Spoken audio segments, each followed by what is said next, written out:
what exactly is software? Why is it that some software is easier to use than others? Why is it that some software has a cult following? There's tools that people would live and die for. What's really going on here? What's happening? Like, why do we have this relationship with software? Why do we have these relationship with these tools? In this conversation, I had the opportunity to speak with my friends Ahmed, Steven, and Gabriel, and they're working on a project called Falcon. And they gave us a demo of that tool. I thought it was really cool. And we also talked about our earliest experiences with computers and software and tools that ended up influencing our lives. It's a conversation that was very dynamic and a lot of fun too. And I think right now we're entering a time in the world where software is about to become far more accessible than it's ever been. And I'm very curious what this world is going to look like. What are the implications of this if you just give everyone the ability to create software? What kind of people end up making software? What do they end up making? How does it affect our world? How does it affect the dynamics of our society? I can't stop thinking about it. And so I think that that idea, that energy permeates through this entire conversation, and I hope you enjoy it. Thank you for everything.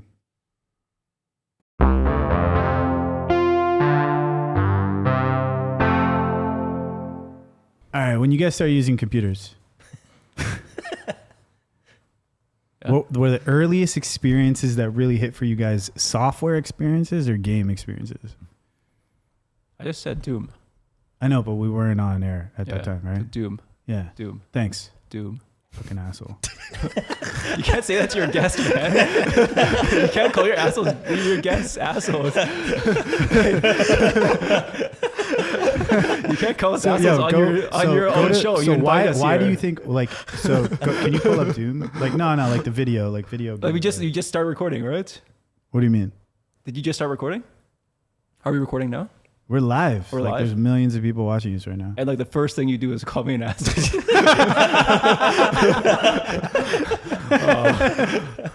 That's rough. Can we get some audio here? Yo, this is fake. Hold on, you couldn't look up and down. This is like an emulated version. He didn't look up and down. He never looked up and down. Go back to the first few seconds. Look, he's brilliant. Look, he's looking at the phone right now. This is not the real one. This is a fake. You can't look up and down like this. Okay, look at get the out of OG here. one. Get out of here. Get out of here. So what was that? What do you mean, what was that? Like why was that even possible in that?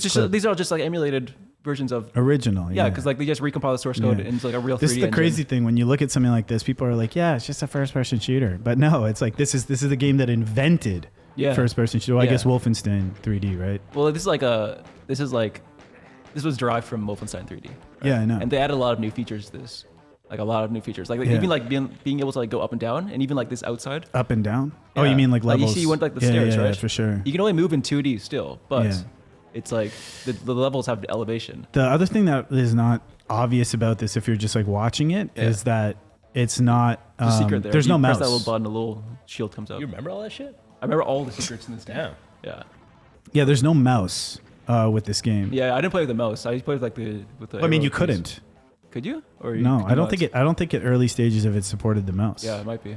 Yeah. Yeah. Like so, this was just like a keyboard-based game. Because like back then, if you had like a mouse, like you have to have like mouse drivers, and if you use Windows, then you can have like a mouse cursor, and it's all kind of like packed up and bundled for you. I think maybe I'm wrong, but what do you mean? I feel like it's easier to acquire drivers to have the mouse work inside Windows, whereas if you're booting from DOS, you have to. I don't know how you even fucking install drivers from a command line like that. Yeah, totally. Yeah. So I feel like whenever I used Windows, the mouse always worked. Right, that's what I'm trying to say. I see. Whereas like none of the DOS games ever had a mouse. Robbie, can you look up when people like started playing this game with a mouse? Because don't turn off this video though. Yeah. The other interesting, so there's a lot of interesting things with this game. I've kind of talked about this dynamic like a lot on this show, but it's like there's a lot of things like the gore and stuff like that. It was like PC games were like this kind of like uncharted territory of gaming. So you would see much more radical ideas. Like it was a freer space for like artistic expression, more gore. You know the secret right here, that brown wall? No. CV turn. There's a brown wall right there. You press space on it, it opens. Oh up. shit! I didn't know that. During Doom's original run, 1993 to 1995, mouse support was there from the start, but almost nobody used it. The keyboard was king, and gaming mice weren't common peripherals. Yeah. The default mouse behavior, turning only, didn't feel natural or advantageous. It was turning only. I see. Yeah, because you can move in three. You can look in. You couldn't look up and down. You can look in 3 dimensions. Right. This was like where you press like spacebar, right? Yeah, you press. I remember you always press spacebar against all the walls to see if there are secrets. That Wolfenstein was like that too. Where you this wasn't even like ASDF shit, right? No, it's just arrows. Just like arrows, and then you hold down Control, I think, and then you hold down Alt to strafe or something. Yeah. So you go from this. Bro, I was like 7 years old when I played this game. It's like not appropriate for 7-year-olds. So these the buttons. Function, turn right. Right arrow. Yeah, right. I remember they had strafing because I remember Wolfenstein didn't have that. So you hold down Alt and then you go left and right, and then you hold down. You're always running. So you hold down Shift. You're always holding on Shift. You're always running. And then in the new Doom games, like most games nowadays, you're just default running and and then you can shift toggle to walk instead. Yes. But this game is defaulting to walk. I remember that was hard as a kid because like those keys were like so high. Yeah. And then like it was so far apart. Yeah. Like, Your hands are kind of small. Fingers. Yeah. It was kind of hard when you were a kid, right? Crazy. Yeah. This is What's this? Oh yeah, strafe running. Can you turn it up? People often struggle with when attempting to learn this. Yeah, there's like a. Do you know about like strafe jumping, like strafe hopping? I think that was like a mechanic they added in like one of those early Quake games, where like if you like strafe while running, you would go faster. Yeah, bunny hopping. Yeah, bunny hopping. It's like when you have like the knife in CS, so you can go Yeah, you run for faster. sure. On screen now or Well, Let's search like you Quake got a bunny hopping. 1.6. The But did this one have the thing where you can CS 1.6 so look at you can this. like jump and make Go your character full run screen on faster, this. right? You can only you can see the keys he's pushing here. So Pretty sexy. boom, and then So, let's see. The first step, the easiest thing to do is probably download my config. of course, costs $10. That's the easiest way to figure this out. Making it look a little easier than it is, but it's very easy. Backwards. I think but like this kind of movement didn't really make as much sense for this game because CS is like a lot slower paced. No, but that's what made it even more significant. They had to take this out of the game. Yeah, because the game is slower pace. So in competitive play, you have these guys that are moving significantly faster. It's actually more significant. Yeah, it could be. This thing is binding. Yeah, because like the difference with like Quake was like you're It's a only huge running advantage. a bit faster. Yeah. Whereas this game, it's a huge. So this is interesting ttoo. So this game comes out, I guess, in 1996, and so this game was like crazy because this they came out added. in 96. I think so. When did Doom come out? It was like 95 or something or 4? It peaked in 95. Yeah. So yeah, this is like bunny hopping. Yeah. Yo, this game was sick. This game was really good, and then much faster paced. Yeah. 3D. I think one of the best players ever for Quake was Fatality, right? I don't know. Yeah. I don't know about esports. Yeah, Fatality. This guy. Quake 3 though. So here. But you know, like what's funny, like with this is Quake 3 though, right? So like after John Romero left, they just kept making the same game over and over again. They made 3 Quakes. Yeah. And then they're all kind of like the same game. They're like kind of like technically better, but like they were like the jump from like Wolfenstein to like Doom to like Quake was like much bigger than it was a Quake and then a better Quake and then better Quake. All right. Well, I think like at that point they were just refining all the mechanics, right? They didn't have John Romero, so like they didn't. But John Romero was more of an art director. It was Carmack that invented all of these like dynamics. Yes. So you think without Romero they couldn't make inventive, crazy games. Oh, I think Yeah, we talked about this before. Yeah. You think like the way they were pushing like the world development, the creative and stuff like that. So, bro, if you look at like Daikatana, like that game that John Romero made when he split off from id. Can we see that? Like Daikatana was like a fucking crazy game. It's a cool game. It was a cool game because it was like every single like artistic direction and feature you could ever possibly conceive of.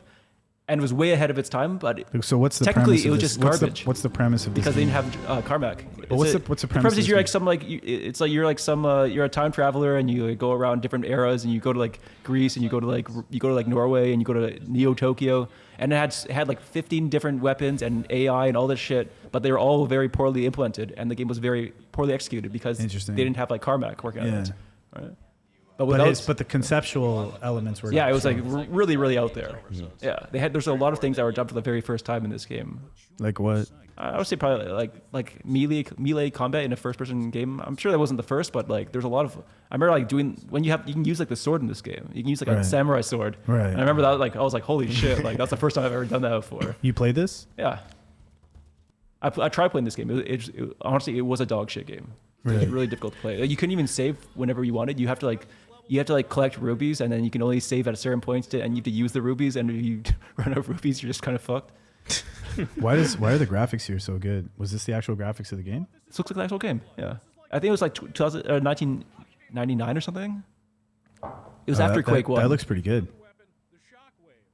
Yeah, but it was like really notorious for being like a buggy and error-prone game.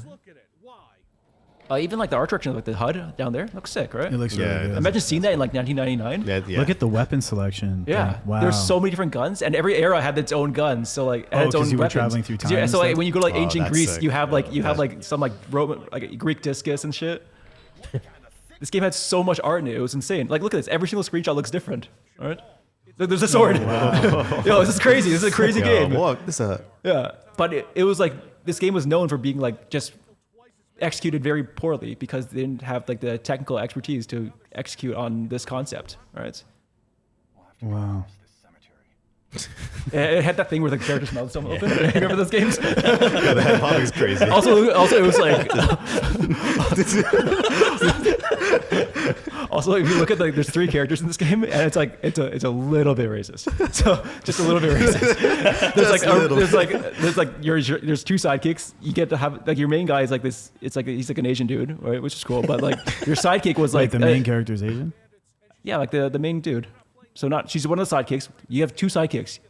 One of the sidekicks, I don't know how I remember this. His name was Superfly Johnson. And it's a little bit racist sounding. Was he black? He was like, he's exactly how Superfly Johnson kind of guy should look. Like he's like a caricature of a black guy. And then like the other sidekick was like a caricature of like an Asian woman. It's like some other That's Superfly Johnson? yeah. And so it's a little bit sus.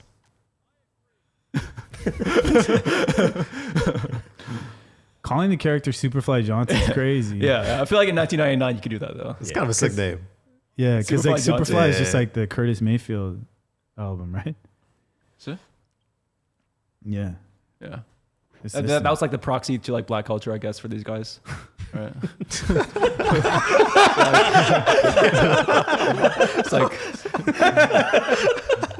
it's probably no, seriously, that's probably all they had. Like, interesting. I don't know if that's all they had, man, but I think there was like bro, these are like a bunch of like white dudes like in like a suburb in like Texas. Like, what's Yeah. your exposure to like Asian culture or like black culture? I think they were pretty exposed, man. Yeah. I think so, yeah. I think they were like pulling from very interesting references with making what they were making. Of course they maybe were. Of maybe course. it was just they just called the character Superfly Johnson, man. I don't know. Yeah. So this guy made this game. That's really interesting.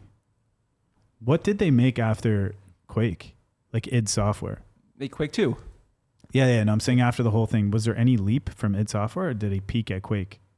Yeah, I mean they made Quake 2 and they made Yeah. Quake 3 and then they made like Doom 3, I Yeah. think, and then they made Quake 4 and Yeah. they just kind of kept doing that shit. Oh, I see. Yeah, they didn't really. Yeah, I think they made a few new titles, but So this was like their run. So id Software, for like anyone who doesn't know, is like this infamous like company that was like pivotal in making games. This is like just this group of guys Yeah. that would be making games, and like they're making so much fucking money. So they'd be like young, and then they're driving modified Ferraris and shit like Yeah. that. I think like the number one, like the first place prize for like Quake Fast or whatever. Yeah, it was like the red Yeah. Ferrari. He gave the red Ferrari. This is away. crazy because like he would modify his Ferrari, and at the time, like even like Dude, look now, at it's that like first you don't touch a Ferrari, you don't modify it. He's such a fucking nerd. I don't know. It's kind of hard. Superfly Yeah, Johnson, man. Like, It's kind of hard. he wasn't even on that project. Yeah, this company was just like creating crazy games, and that would blend Unreal art direction, and then like also pushing the engineering in this really compelling way. But like And they Carmack went- and Romero needed each other Yeah. to do that, right? Yeah, and they went on this like interesting run where they made like Commander Keen, then they made Doom, then they made Commander Keen, then they made Wolfenstein, then they made Doom, then they made Quake, Yeah.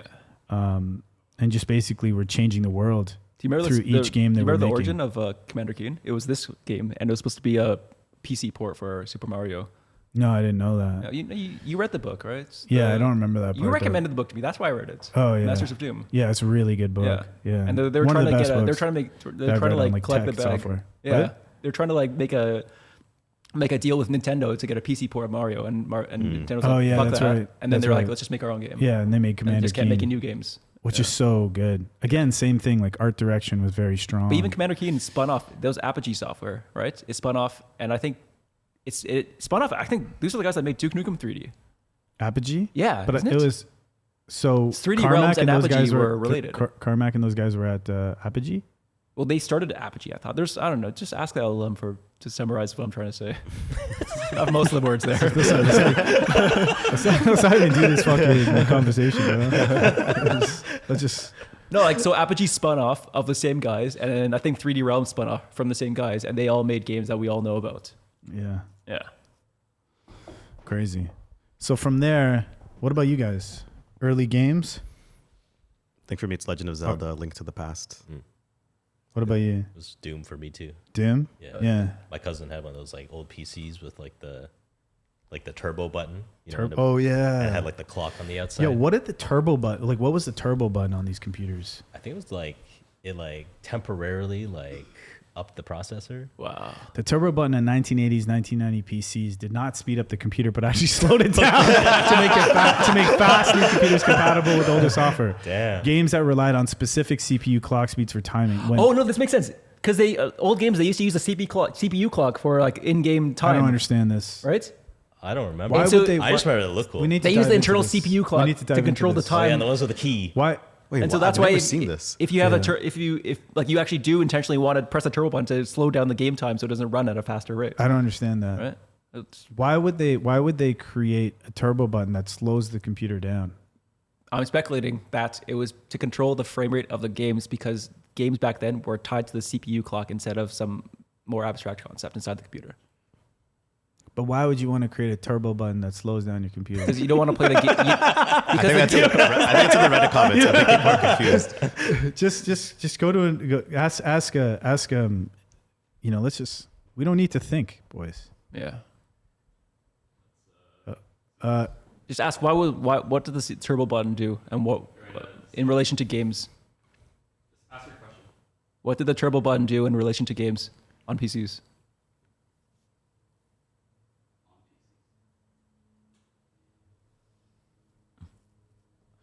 Man, this new voice integration thing we're doing is great. Bro, it's like Super what I just whisper. said. We're in to run Toronto in sync with software. the CPU clock speed, right? So Hold the on. game was let tied me, to let me the CPU. read this. Yeah.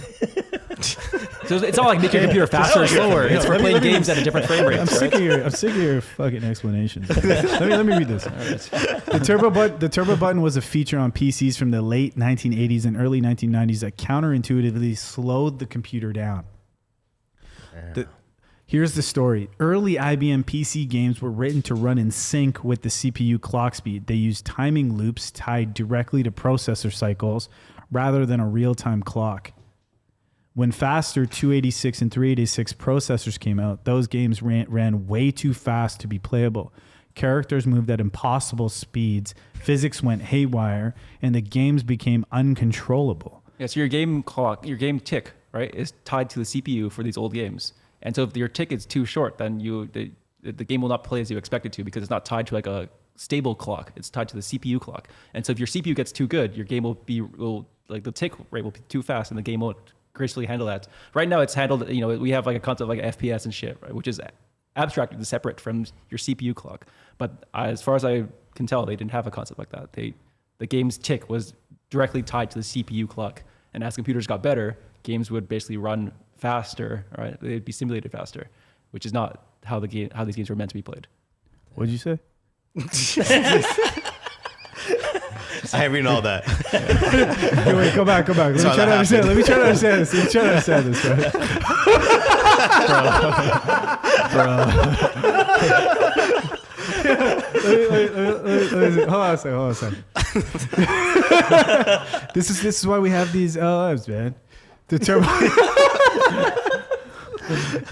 turbo buttons solve this by toggling the CPU between its full fast speed and slower compatibility speed. Typically 4.77 megahertz, mimicking the original IBM PC XT. So turbo on, lit up, full fast CPU speed, normal for productivity software. Turbo off, throttled down to slow compatibility speed for older running PC games. The naming was pure marketing logic. Manufacturers didn't want to advertise a slow button, so they framed the fast mode as the turbo mode, even though that was default you'd want for most tasks. Timer-based logic rather than CPU cycle-dependent loops. That's what I was saying, right? So now we have a stable clock, so we can have a CPU-independent frame rate. You gotta explain this shit to me like I'm like 5, bro. So if you played on a game, if you played on a PC like without the turbo button, you press forward on the Doom and he would like run into a wall, right? Why does that happen? Because every single frame, move the character forward by a tiny bit, move the character forward by a tiny bit, move the character forward by a tiny bit. If that's happening faster, then the character will move faster. Yeah. The whole game will move faster. Yeah. And that's not how the game was designed. Yeah. It's meant to be move like this fast, right? Yes. Instead of like this. Yes, and but so why was it moving fast in the first place? Because because the game was made for a different CPU architecture? Yeah, for a very specific CPU architecture which had a stable frame rate. Yes. Right? And so like it was assuming tick, tick, right? Yeah. But so there was assumptions like almost like hard coded kind of into the game. Yeah. And then when the CPU changed, they had to find a way to backwards a stable make clock it which is independent of the CPU clock. Yes. Damn, that's not what I thought it did at all. We used to just press that button when the computer froze. This guy was using it. Oh, it's just so slow. That's crazy, man. Yeah. So it makes sense that like it would slow down your computer because it's actually just matching the frame rate to it's matching the CPU clock to like a stable rate that games would, I guess, be tied to. Right. Man, what an interesting time. So what was your game you said? Legend of Zelda, Link to the Past. This guy's got some weird ass game. Come on, everyone's playing that. And everyone else is like Doom. Doom, Legend, RoboCop. Legend of Zelda, Link. RoboCop. This is what you like? This makes sense, bro.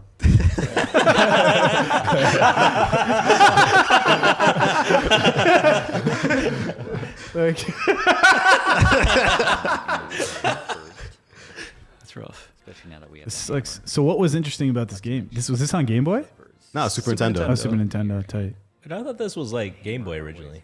It looks like a. Game Boy wasn't this good at this point. They made one that looked exactly like this on Game Boy Advance, but. Are you 100% sure this is Super Nintendo? Yes. I guess it is. Yes. And this is the game? Yeah. So what's the premise here? Like, why did you like this game? What is this? I think there's two things. Number one is that it opens up like a world. Like when you play other games, like let's say Mario, you're just going from like left to right. Yeah. It gets kind of boring after a while. Or you're doing Mario Kart, you're just going from beginning to end. But like this is a world where like they don't tell you where to go. There's no instructions, there's no help. You just have to figure it out. So it's an incredibly punishing but equally like rewarding game. And you can talk to characters and stuff like that. Yeah, you can talk to NPCs and stuff and gain objects. And it's also a very hard game. If you play this today, you'd have a hard time. Yeah, you need to walk through. The tutorials. You shouldn't use a walkthrough playing this game. It takes away the joy of it. But yeah, you would need one. Is this pre-Pokemon? Yeah, for sure. Is it? Yeah. No, it's not. No. Because it has a lot of similar dynamics. Right? 91. Oh, it is pre-Pokemon. Pokemon's like 95 or something. So this game influenced a lot of like the creation of Pokemon then for sure. Wait, really? Yeah. I think like all these RPGs were kind of the same like this at the time. And Nintendo was just doing like a genre game, right? Like Nintendo was just doing like every game Nintendo made is a genre game, right? They have Mario Kart, which is a genre game, right? So even Super Mario is a 2D platformer genre game. Yo, Robbie, go to Cloud for a sec. All right, let's see. Turn this thing on. They even did like a first-person shooter genre game, right, with like Metroid. So what was the initial origin of games like Zelda, Link to the Past, and Pokemon. Like tell me the history of games that kind of led up to the those kinds of games, like that overhead world exploration kind of expression. What's the historical development of games like that? It's going to say like, you know, a Famicom, Super Famicom from like 1985, a Japanese game called like Dragon Fighter or something, Dragon Puncher. Text adventures.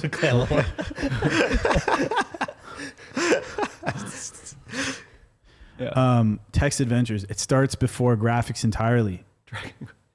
Games like Colossal Cave Adventure and the Zork series established. I think I remember this shit. That was old as hell then. Yeah, I think so. Like I think this was like before me, but I remember this kind of game. Yeah, like those like choose your own adventure games, right? Yeah. It sucks for Ahmed because you can't read and shit. Wow, that's crazy. Just out of nowhere, too. Yes, that whole genre of games was left out for me because I was illiterate. It's crazy. That overhead, like the shapes and shit, it made it accessible for you. Yeah. Wow. Zelda would have been really hard.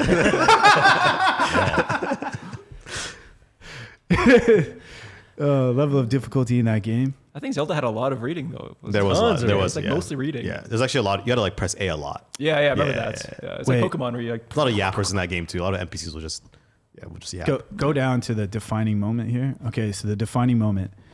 1986 is essentially year zero for both games you're describing. Legend of Zelda synthesized everything. An open world you could explore in multiple directions. Dungeons with keys and locked doors, item that unlocked new areas, the hook shot reaching new ledges, and a wordless sense of discovery. Miyamoto and Tezuka explicitly designed it around the feeling of exploring the forests and caves near Miyamoto's childhood home in Kyoto. The world felt alive in a way nothing had before. That's cool, man. There's also incredible game design. So in these kind of games, you can do dumb things like, I'm just going to cut all the bushes to get rupees, like as a hack, as an example. Like, what do you mean? Like, you know how there's like activities in games where you can just like, I don't know, smash a pot, get an object, or, you know, to kind of, you know, get like potions or whatever. Yeah. In this game, I think sometimes like if you hit like a bush, it could be like something that hurts you. So you're actually incentivized to not just like button mash. I see. Right? You got to be kind of not thoughtful. all bushes are the same and stuff like that. Yeah. Oh, sorry. Is this game set in like India? Why are they these rupees? It is, right? No, it's not set in India. They do use rupees though, right? They do. Yeah, they do use rupees. And also weird. A really cool part about this game is that you can kind of go anywhere, but like there's some areas that you could go, but it'd be very punishing. And so you have to kind of put two and two together. Like, okay, I could go here, but let me go and get this other object from somewhere else and then come back here. Yeah. Again, without telling you explicitly, which I thought was really nice. You know, what's interesting about this is that like when you look at something like Quake and Doom, and then you look at something like this, it's like they figured out a kind of like set of interrelated patterns and like they figured out like a little sandbox. You know what I mean? With it's like read, bro. I know. He knew. This guy knew. I knew. I've been knowing. You're a knower. I can't see it on the screen though. Anyways, Art of Game Design. Jesse Schell, you like this work? Yeah, Tommy was talking about it recently, so I thought you guys were familiar with this one. So like, this is like, it's interesting that they created this like sandbox where it's like, they're like, okay, there's something here. There's a container here that we can keep building on top of. With like Quake and Doom, it was like the first person shooter, right? There's like this kind of like container. And then with like the Zelda game, it's like, again, the kind of container. And it's interesting to think what they built after that. Like after that, then they built Pokemon, which is very much inspired. It's like continuing to push this container. Well, what if you could do this? What if we change the world? What if we change the dynamics? Now you have to collect these like Pokemon and they like fight each other. And what's interesting is even Animal Crossing is kind of the same. It's kind of the same thing, right? They're just like dramatically improving what's possible. Super interesting. How is Animal Crossing the same thing at all? Oh fuck! Here we go, man. Okay, so No, I pull can see up like Animal Crossing. I can see like Zelda to like Pokemon because they're kind of the same game, but like Pull up Animal Crossing. actually I don't even know what Animal Crossing is. It's kind of this. It's similar to me. Like look at images, I guess, or video gameplay maybe. It's similar. It's kind of It's like I guess you're on this like island and you're like building this place. You're like setting up your house. I don't know, but it's similar. It's like some city shit. But it's also like like Sims. it's also kind of like the same kind of concept, you know? Yeah. So like in Breath of the Wild, you kind of have a house and you could furnish it. You could put Oh. your weapons up and stuff like that. So imagine you In took Breath that. of the Wild, no. Yeah. Yes, you can. You can have a house in Breath of the Wild. Yes, you can buy a house. You can In put Breath of the Wild. Yes. Nintendo Switch. Yes. Oh, I didn't know that. Right. So What? imagine that was a whole game. Yeah, I think like all these games are they You all could kind buy of a converge house? on like it's like Yeah, literally throw it the up. definition of like RPG, right? I didn't Like, know that. You're playing as a guy, doing guy shit like collecting swords. And Animal Crossing the same thing. You're collecting like sticks and rocks and sticks.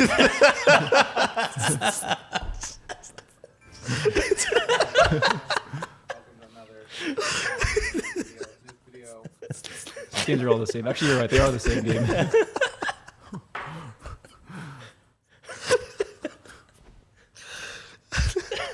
I know Ahmed likes to play as a guy. Oh, sorry. Be another man. Wait, are you playing as a girl here? See, nah, he's a dude. Oh. Oh, that's a dude. That's a dude. Oh. I mean, he's dressed kind Is of. that Zelda? Yeah. No, Zelda. That's not Zelda. That's Link, man. Is that the Breath of the Wild? Yeah. That was it? Yes. Yeah. I guess you can buy a house. You know, like Interesting. what I really wanted of these kind of games is like I feel like they're so boxed into like a specific kind of thing. Like, what do you mean? Like I feel like they should be more open world. Like these kind of game like open world games are like they're open world, but like they're not like real open world. They're open world where you can like go to another village and just do the same shit. But like what I really wanted, for example, like in PUBG, you're like on an island, right? In PUBG, you should be able to like leave the island and just get like a job. That's just No, you should be able to like go on a boat. If the world is perfectly, if it was actually open world, you should be able to leave the fucking island and become like an accountant or something, and like just get a job. And like you should be able to, like the only way to win is to not play, right? I think you fall in love with like your PUBG characters, bro. Why do you care about their life just wanna beyond the be, like- island, bro? yeah, Their I job is wanna to be, fight. I don't want to be on this island. I want to be like I just want to live a normal life. yo. That's just like real fucking life, bro. Yeah. Yeah. But like, you know what I mean? Like You're I just don't want talking about, like, why do real I life. have to do something? Why do I have to play? You know, like why do I have to participate? But you just handed me the art of game design. Yeah. Yeah, like the whole premise of this Yeah, is that you I'm have to describing a more avant-garde way that you could design a game in which you're not confined to a specific set of rules. Because now that I'm aware of the rules, like we're all aware of the game rules, Yeah. right? They're kind of less take like the interesting. ability to entirely break away from all the rules. Yeah, like the fact that you're constrained Like by escape. the rules are constantly in our face now. We know how games work. Yeah. Like you can kind of extrapolate to understand, all right, how much fun am I going to get out of this? Because if I know all the rules, I know like the boundaries. Yeah, right? let's pull up thing. Can I play a game where I don't know the rules because the rules are like procedural or they're fully like random or they're disclosed Okay, in a hold- way which hold- Sorry. you can become an accountant. Okay, hold on a sec. So, is there any game where you could be like playing a game? Maybe you're like trying to survive. You have weapons and stuff. You know, you're within the world of the game dynamics. But then, you know, somehow you can just leave the game dynamics and like become an accountant or something. What's up with the accountant thing? It's like over indexing on this. Feels like it's like an opposite of like playing PUBG, right? Because PUBG you have to like kill guys. How can you just like be a normal person? You have to like Oh. do taxes, right? That'd be a cool game. Why? Well, there are a whole genre of games on Steam that are effectively like simulators. Yeah, like, but I'm not talking about simulators. I don't want like a game where you can. I don't want a game where you play as PUBG and then you can specifically leave and then be an accountant that does taxes. I want the freedom to do anything. I think you have your game pitch, bro. But I mean, that's kind of like what you know that game Dwarf Fortress. Yeah, it's right here. Dwarf Yeah, it's kind of like Fortress. that. It's where it's like you can kind of do anything because the primitives are so low level, Yeah. and they can combine in so many different ways that there are almost infinite possibilities for things that can Would happen. Minecraft fit that definition? That's a little bit, I guess. Yeah. Yeah. But Minecraft, you should be able to like not even be in that world anymore, almost. I think there's a concept of worlds in Minecraft. Like Yeah. you can go between different worlds. Yeah, Minecraft is probably like closest to what I'm describing, where you can't like it's so vast, Yeah. but there aren't almost like enough combinations of things you can do. Right? Minecraft is not enough of a blank canvas. Yeah, yeah. Don't you know what I'm talking about? It's like, don't you hate like when you watch a movie and you know exactly what the characters are, you know the archetypes, you know like the pacing, you kind of know the setting, you kind of know what's gonna happen. A lot of movies you can watch in the first like 10 minutes, be like, okay, I've watched this movie, I get it. Yeah. Like when I watch like Avatar, within the first 10 minutes, I get what this entire series is going to be about. Yeah. I understand. Like it's boring now, right? Yeah. I don't want to like, be in that position. It's the same kind of thing that applies to a game. Yeah. Right. When I first played Doom, I was like, holy shit! Like, I have no idea what this fucking place was. There's like zombies, there's aliens, and you have guns. But like now, like 30 years later, I feel like we're still doing the same kind of shit, which is with like better graphics. Right? You think so? I think so. I think also there's no mystery in games or movies or media. Like you can like peer everything through a trailer, through the first 10 minutes. But like, even playing Zelda, like there's just a lot of wonder or like mystery or like what's next. Yeah, Zelda is probably like a good example of like, because the world is so deep that you can kind of like go very, very deep in the world and still be discovering new things, right? And that's kind of like what's interesting about Zelda. But most games aren't really that deep. Most games are kind of like there's a mechanic and they've designed the mechanic and the mechanic's very fun, but it's like it's all kind of like it's ephemeral. You get bored. That's why I can't really even play games because I'm like I get the game. I don't want to be like using I don't want to be a user, you know? Yeah. I feel like I'm a user when I play a game, right? You really think that like we're not like pushing game mechanics and formats further? Like, I think we are. You think, but like, I mean, I don't know. Like, it's such a new medium that like it's going to change so much over the next like generation or two. Like, how do you think it's going to change? I think like graphics are going to get a lot better. Yeah. There's a lot of like new there's a lot of new stuff that's being unlocked by like the latest generation of like hardware. Like we're going to start seeing like ray tracing as like a first party concept. Yeah. Right. And what exactly is ray tracing? So it's like it's used in many different ways, but the way I'm using it is to describe a 3D scene which is physically lit, in which that every single surface is lit by a photon which bounces around the world in a physical way. Yeah. But ray tracing can be many different things. This is ray tracing? Yes. And so like you can get very, very convincing and realistic graphics with ray tracing, right? And it's only getting better now with like new hardware. And so we're going to see a lot of advancements in like the visual side and like the fidelity of How does this work? Is this like what's happening here under the hood? So like you have a camera, the camera shows a number of pixels, and in a very naive world, every single pixel like goes forward into the scene and by like a increment and goes forward, and then if it detects a surface, it will bounce off that surface based off the normal of that surface. So there's like a ball here, it's like the surface is like this. It will go in here. But what's happening like computationally? I mean, there's like a for loop. I mean, a very naive way of looking at this is like you have a for loop, and you go next, next, right? And then the color of that thing is determined by that sequence. So explain this to me here, like computationally. And so like the ray will lose energy as it reflects based off of the material properties of that surface. It's like a math.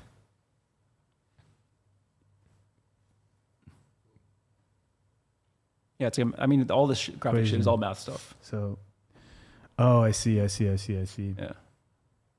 It's like the most obvious way that you could use ray tracing So productively this is a kind of a kind of programmatic sequence basically that creates this effect. It's not an effect. It's like it's an alternative way to do lighting. It's an alternative way to do lighting in this medium. It can be extrapolated to do way more than just lighting. Like for example, like Blender now does like full real-time ray tracing. Right. Which is like really cool because like you can get like reflections and shadows and all kinds of like attributes and qualities that are very difficult to simulate with standard lighting strategies. And like lighting it's a constantly changing thing, right? Yeah. Like there's many different types. Like if you look at games from like 30 years ago, they used an even more naive way of lighting, way before like what we have right now, way before the status quo, right? They use very simple lighting models because math can be expensive and they have like graphics cards at the same way we have them now, right? And over time they've been getting better and better and better. But like the status quo right now is kind of like games are kind of looking the same now because they're kind of capping out at the fidelity you can achieve with like principal lighting, with like lighting which is derived from like a cube map, which is a big ass texture which represents background. Robbie, can we look at the history of ray tracing real quick before we jump into Blender? ray tracing came out in like the 60s or something. It's like or in the 50s. It's like one of those like early concepts. What is the historical development of ray tracing? Help me understand it computationally and how it developed. Yeah, sure. Ray tracing is one of the most interesting histories in computer science because the core idea is ancient, but the computational realization took decades. The core idea, ray tracing. The 11th century? Yeah, let's go. Bro, Hold on. Ray tracing is based on a simple physical observation. Light travels in straight lines, bounces off surfaces, and eventually reaches your eye. Let me read that again. Light travels in straight lines, bounces off surfaces, and eventually reaches your eye. The naive simulation would be to emit photons from every light source, let them bounce around a scene, and record which one hits your eye. But that's computationally insane. The overwhelming majority of photons never reach your eye at all. The key insight that made ray tracing practical was to reverse the direction. Instead of tracing light from the source, you trace rays from the camera through each pixel. Oh, so then you're I guess, I don't know if the right word here is rendering, but you're rendering less that way because you're only rendering exactly what the camera is seeing. Yes, every pixel. So like if I follow like this point right here in my 2D vision, I'm like going forward, right? I'm bouncing off this surface. It's angled kind of this way, and it's kind of going up here, and it has a certain brightness because there's a light right there, right? Yo, Robbie, I'm fine with the mode it's on. That's okay. The key, so here we go. Mathematical ancestors. The optics go back to the Ibn al-Haytham, I don't know how to say that, in the 11th century, who first correctly described vision as light entering the eye rather than rays emanating from it. But the computational lineage starts much later.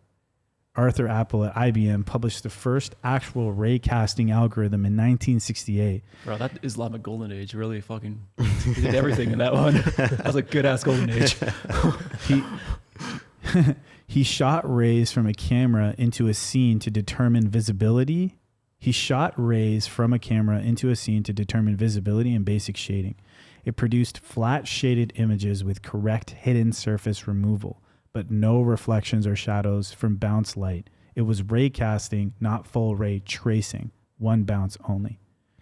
Turner Whitted's breakthrough 1980. The paper that defined modern ray tracing was an improved illumination model for shaded display by Turner Whitted at Bell Labs in 1980. This is the foundational document. Whitted added recursive ray bouncing. When a ray hits a reflective surface, you spawn a new ray in the reflection direction. When a ray hits a reflective surface, you spawn a new ray in the reflection direction. When it hits a transparent surface, you spawn a refraction ray. Each of those rays can spawn more rays. Suddenly, you had genuine reflections, refractions, and shadows. The image he produced of glass spheres on a checkerboard floor became one of the most reproduced images in computer graphics history. Can you find that image? It's really interesting when you think about like what color is, right? Yeah. Because like you only see something as a certain color because only some of that energy is absorbed, right. And you only see the energy that's reflected, I guess, right? Yeah. Right. And so if you model things in that way, all colors can be described by materials which have a certain absorption properties, or right. I don't remember what the word is for that, but like something is red because it only holds on to every part of all the colors outside of red, right? Computationally, this is a tree structure.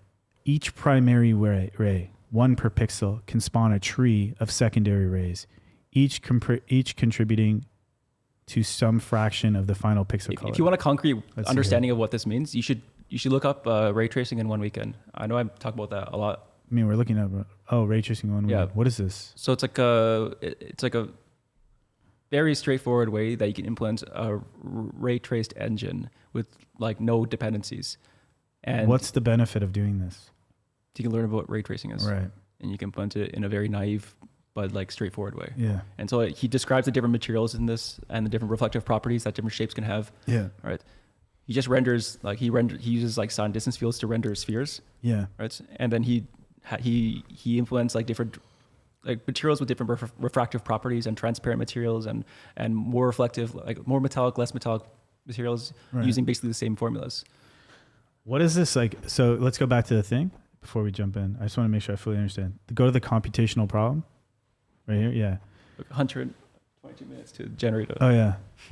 So it says, Whitted images were beautiful, but took hours per frame on the hardware of 1980. The core bottleneck is ray geometry intersection testing. For every ray you cast, you need to know what it hits first. Naively, this means testing the ray against every object in the scene, ON per ray. And you have millions of rays and thousands of objects. That scales catastrophically. Interesting. So like ON like versus O log n. These are like CS concepts. So what right? changed that allowed this to happen like in real time in Blender? We can pull up Blender, by the way. Computers are just better now.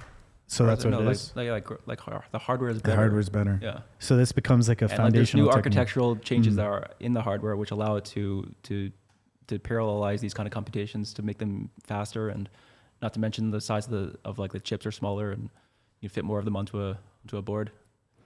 Let's pull up Blender. Gabe, you want to computer? plug in? Yeah, I think we should do it on yours.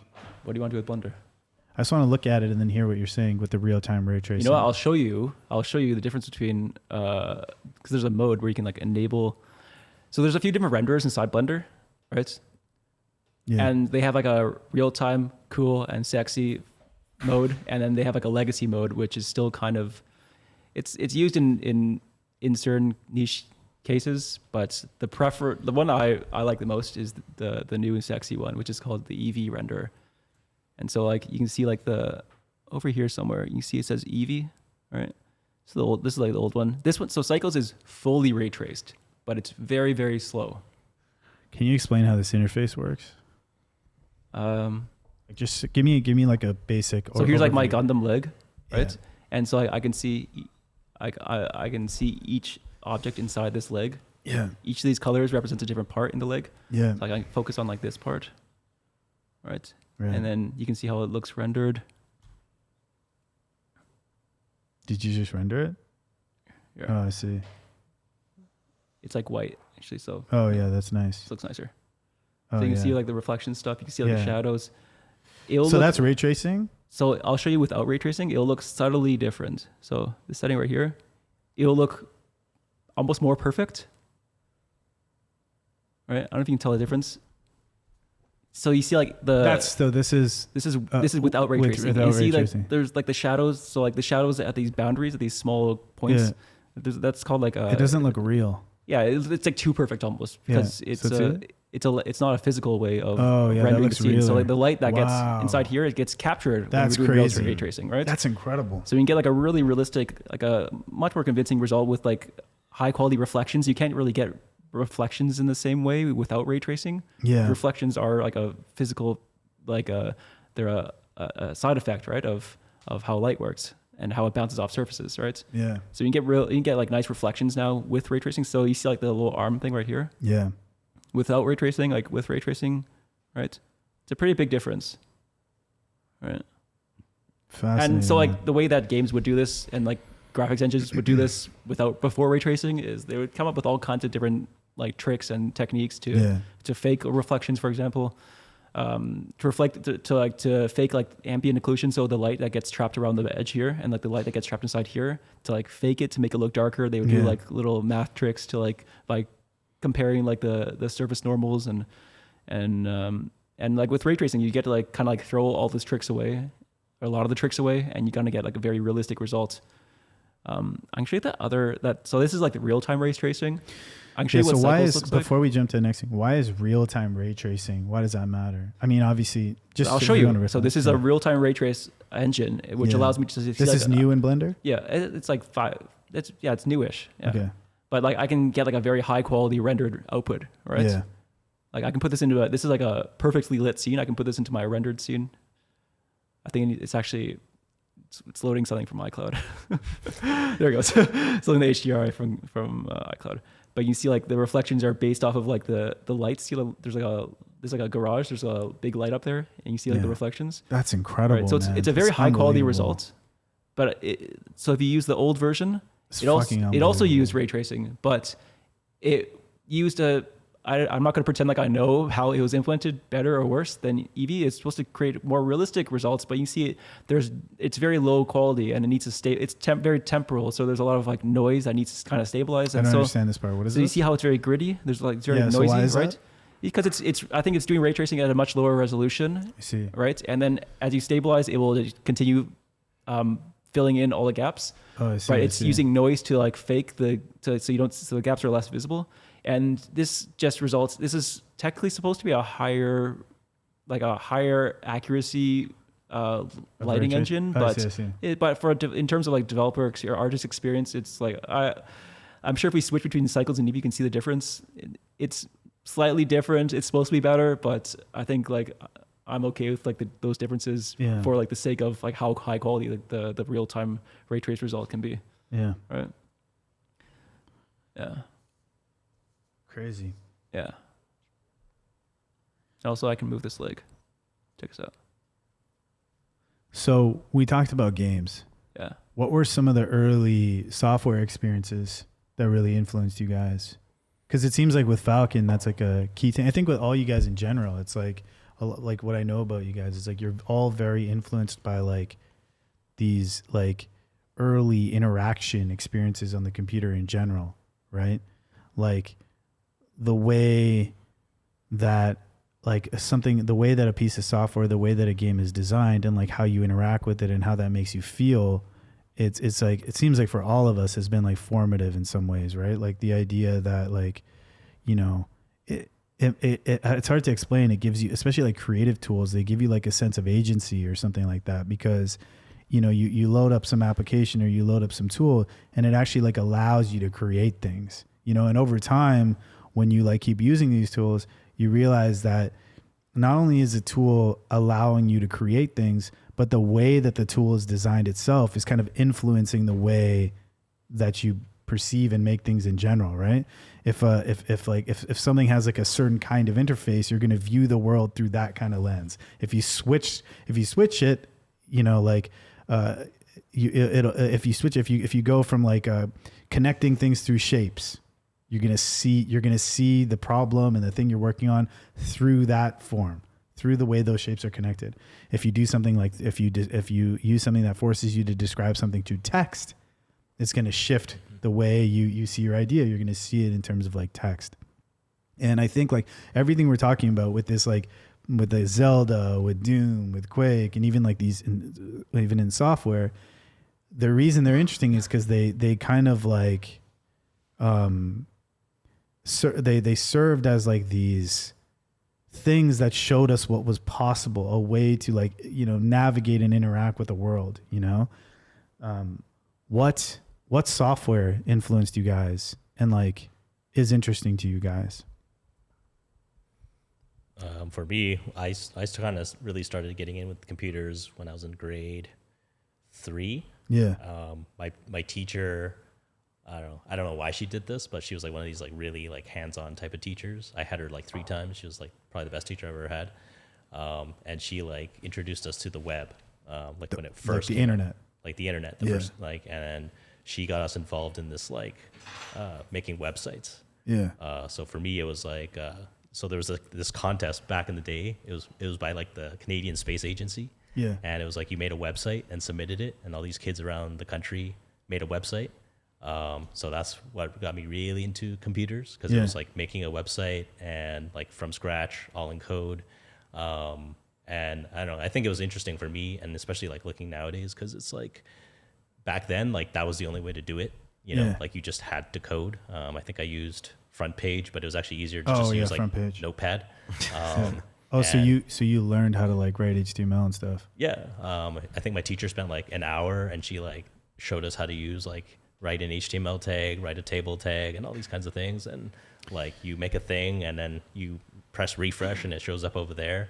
And you like, I think the way you deployed a website back then was you literally dragged it onto like an FTP server. And like, I don't know, it was like very like, you know, analog. You touched everything. You knew how everything worked.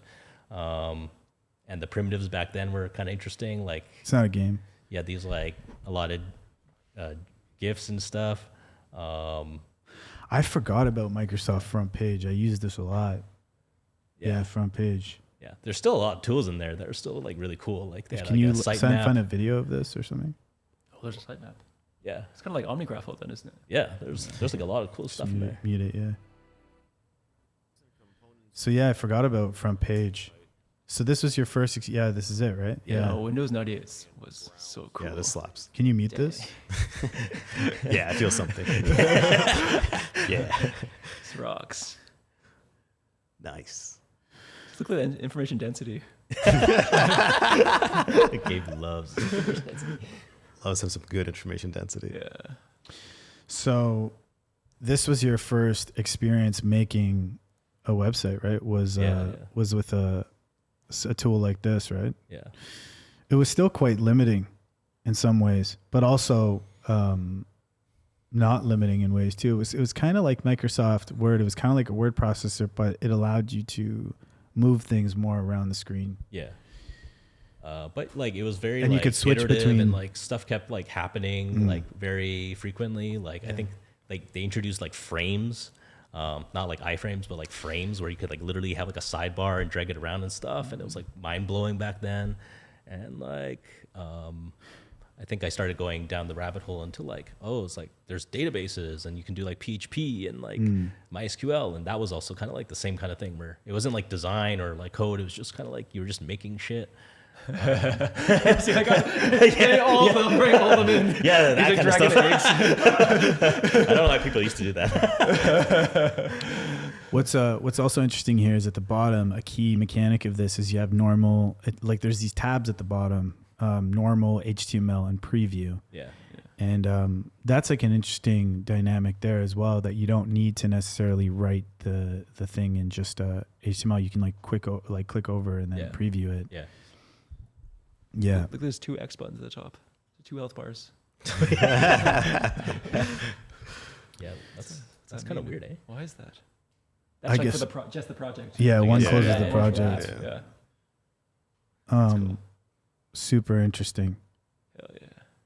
I think the thing for me that really got me into stuff was like when Flash came out. Yeah, Macromedia Flash. Yeah. That was crazy. Yeah. Because Flash it was dope. like it was kind of like a design tool. It Yeah. was like kind of like an IDE. It was kind of coding. It was Almost kind like of video art. editing. It was like motion graphics. Yeah. It was everything, and like you could just be like infinitely creative.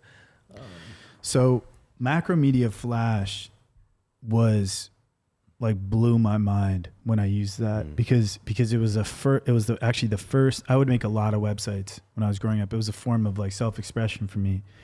And when I started making like Macromedia Flash, like this was crazy because it was my first experience like trying to make like videos, you know? And I remember even like the tools looked so nice. Do you remember that? Like even these like they felt so luxe somehow. It was really nice Like, icons. Even the circle. little and- pencil. Yeah, all the circles, all the icons look so nice.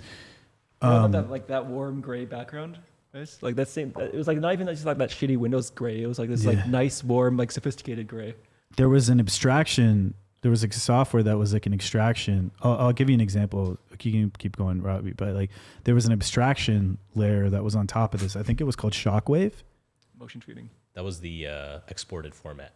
Oh, was So it? when you like exported your project, it was exported A as a Shockwave file. I think they had like there was I thought they had like an abstraction there that made it easier to use or something. But so what would happen is like people were using this software and it allowed you to make like these animations that you would be able to like watch on the internet, right? And so what happened was because we were all learning what websites were, expressing for the first time, and people, it was like an art form, and still is, right? Like, people expressing themselves in different ways. So what happened with this Flash thing is you can make these videos and these animations, and so people would actually make these Flash intros for their website. That's the OG run, right? Yeah. I'm gonna queue up 2 Advanced in a sec, but like before we get to that, go to like look up a Flash intro website. Right, it's a video. You got to find videos. So let's just go to Limp Bizkit, whatever. Yeah, so like I guess this is a Flash intro. So yeah, so this is like an example of like animation and stuff, and you would have these kinds of intros and all kinds of forms of expressions, that would happen before a website. This is like pretty like primitive compared to the things I've seen. It seems like, but crazy, really, really pushing expression. Okay, so wait, don't watch that yet. So then what happened was, you know, like, so it's this idea that these websites are like animated, they can move, it it started to feel more like filmmaking or something like that, you know? And then I heard this company, Too Advanced. I came across this website called Too Advanced. I think it was tooadvanced.com. Yeah. This shit fucking blew my mind, man. When I saw this, the sound effects, the music, this became like a kind of like a guiding, like this was one of the craziest things that I had seen on the internet as a kid. I remember thinking like, fuck, there's like levels to this. That was the first moment that I saw it. Don't watch it here yet, but it was the first moment where I saw something like in the domain of like web design and software where I was like, holy fuck. You know, like this is like a world. This is an industry. This is a craft, right? And then every time they would drop a new website, I was like I had to see it, you know? And so look up Too Advanced, like go to YouTube and just type in like Too Advanced and you'll see. And just every little detail. And let's get audio on it too, because the sound design was key and it really influenced me. I think it was because the guy was like a DJ or something. Yeah, so not like, this one. Go to this one, 2001. No, below it. That yeah, one, so just get some audio too, Robbie. Sorry? Oh, yeah. Get some audio. This is the website. This is way better than the Rive version, isn't it? Way better. Yeah. Look, Yeah, Rive doesn't have half these features. like that's a website loading in. You know, I was like, what the fuck is going on? Like, you know what I mean?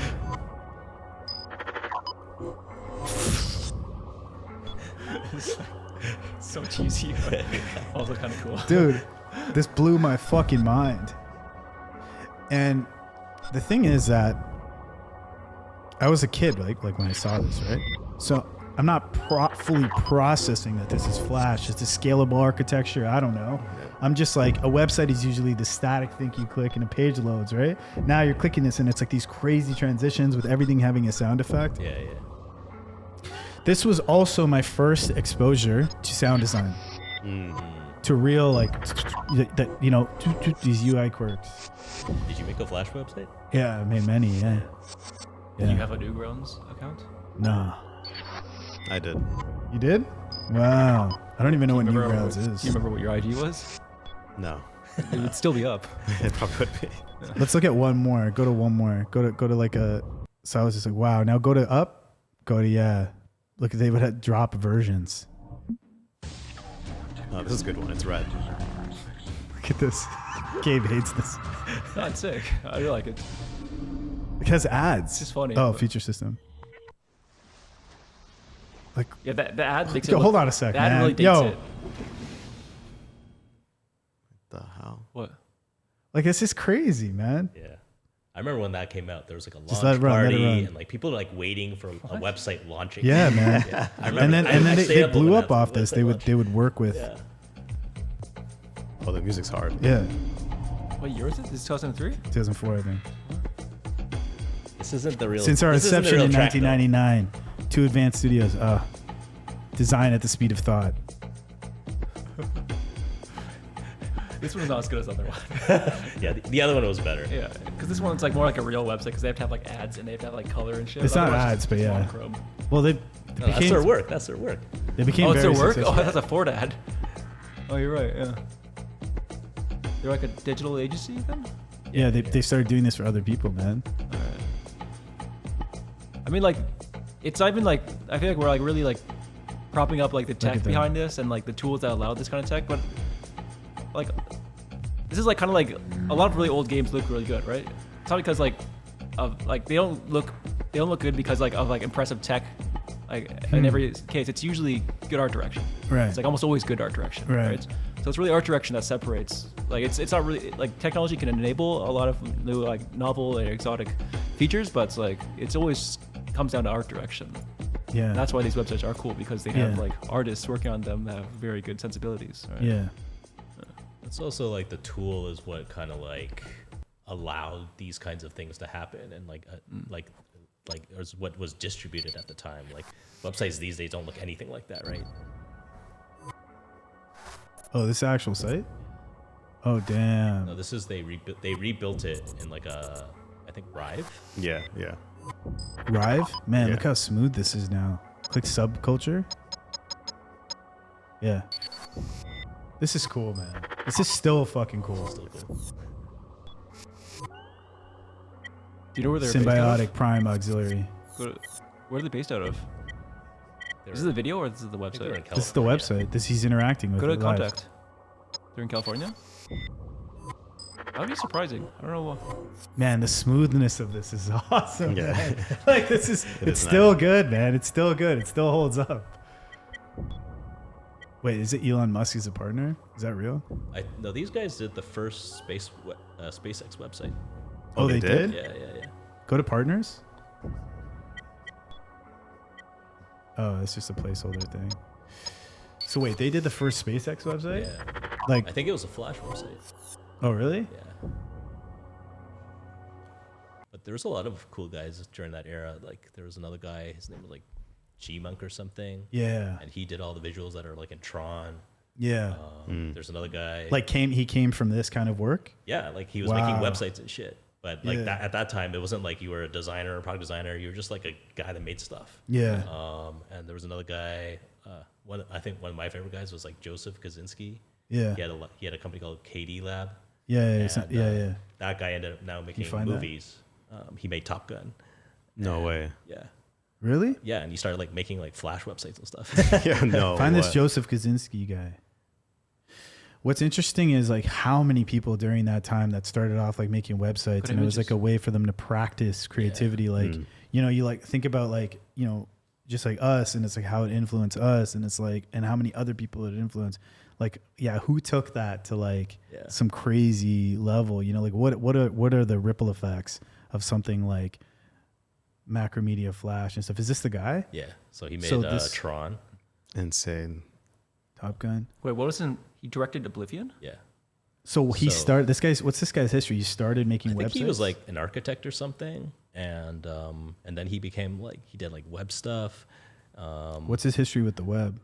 Let's see. Can you find it? Went Right? to Stanford, MechEng. Yeah. I remember he did stuff for like Nike or something like that, and like he had this like demo reel, and it was like really cool, and a lot of like the ideas in that demo reel ended up in like some of his movies, like, and you could see them. And I remember emailing that guy and being like, You emailed what him? did you put in your email, or what was the soundtrack you used? And he like told me, and I was like, Wow. whoa. And, yeah. And then he made movies, and I was like, damn. That's what I wish I did. You just cut your own hair. Yeah, I just cut my own hair now. I don't know. That's crazy. So that was Macromedia Flash. Yeah, That was like, so for you, it was like those early tools, front page. yeah.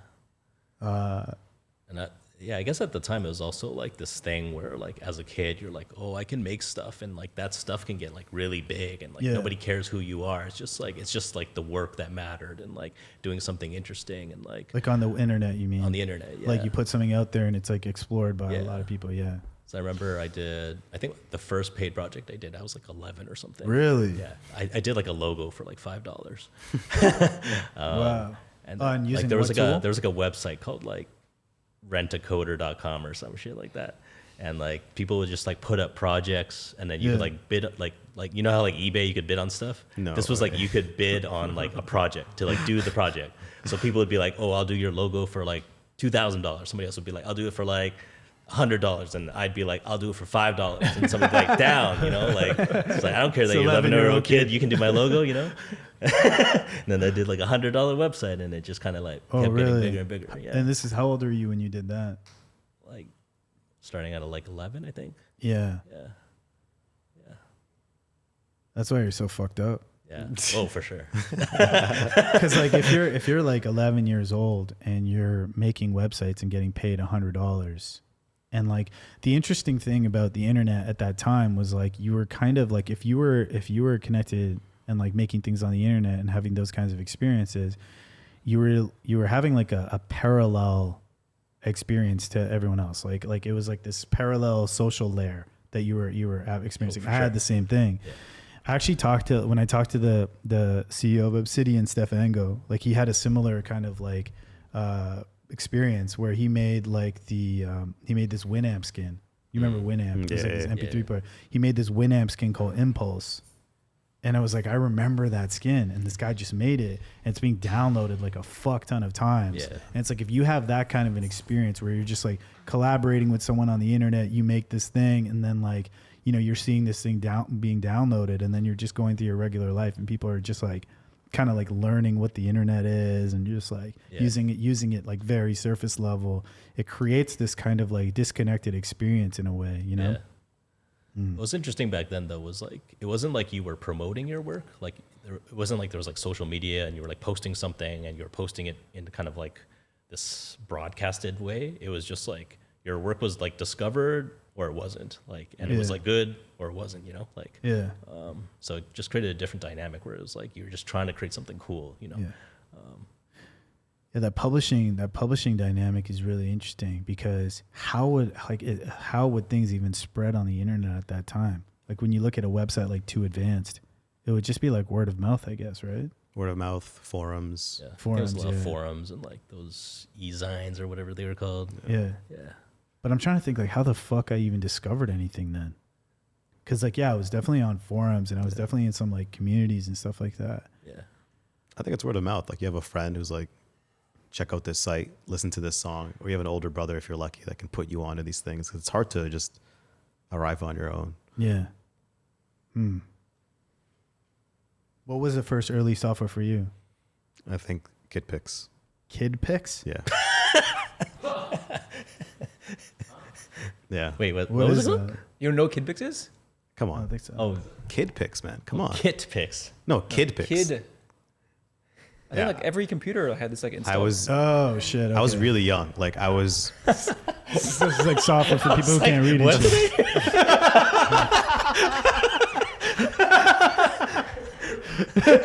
Can you find the 1991 version? Yeah, this is like a new version. Oh man, that's crazy, dude. It's kind of like the UI is kind of like 3D. Maybe go on YouTube. But I think I was really, really young when I. Let's listen to this. Real fun effects you can have clearing your screen. This one's Firecracker. Can you turn it up? That'll be very popular. And parents and teachers can turn that sound I remember off, that. too. Do you remember that effect? It has a I say you series of remove everything, you blow it up. shapes, Oh, I remember that. fractal Yeah, trees. I have the stamp brush. These are Yeah. randomly generated fractal designs. This is awesome, dude. The caterpillar uses both sound and Oh, yeah. symmetry. There's some like really it's- inventive features in Yeah, this, right? it's really cool. We still don't have some of these features today. We don't have any of these features, like that thing for creating trees.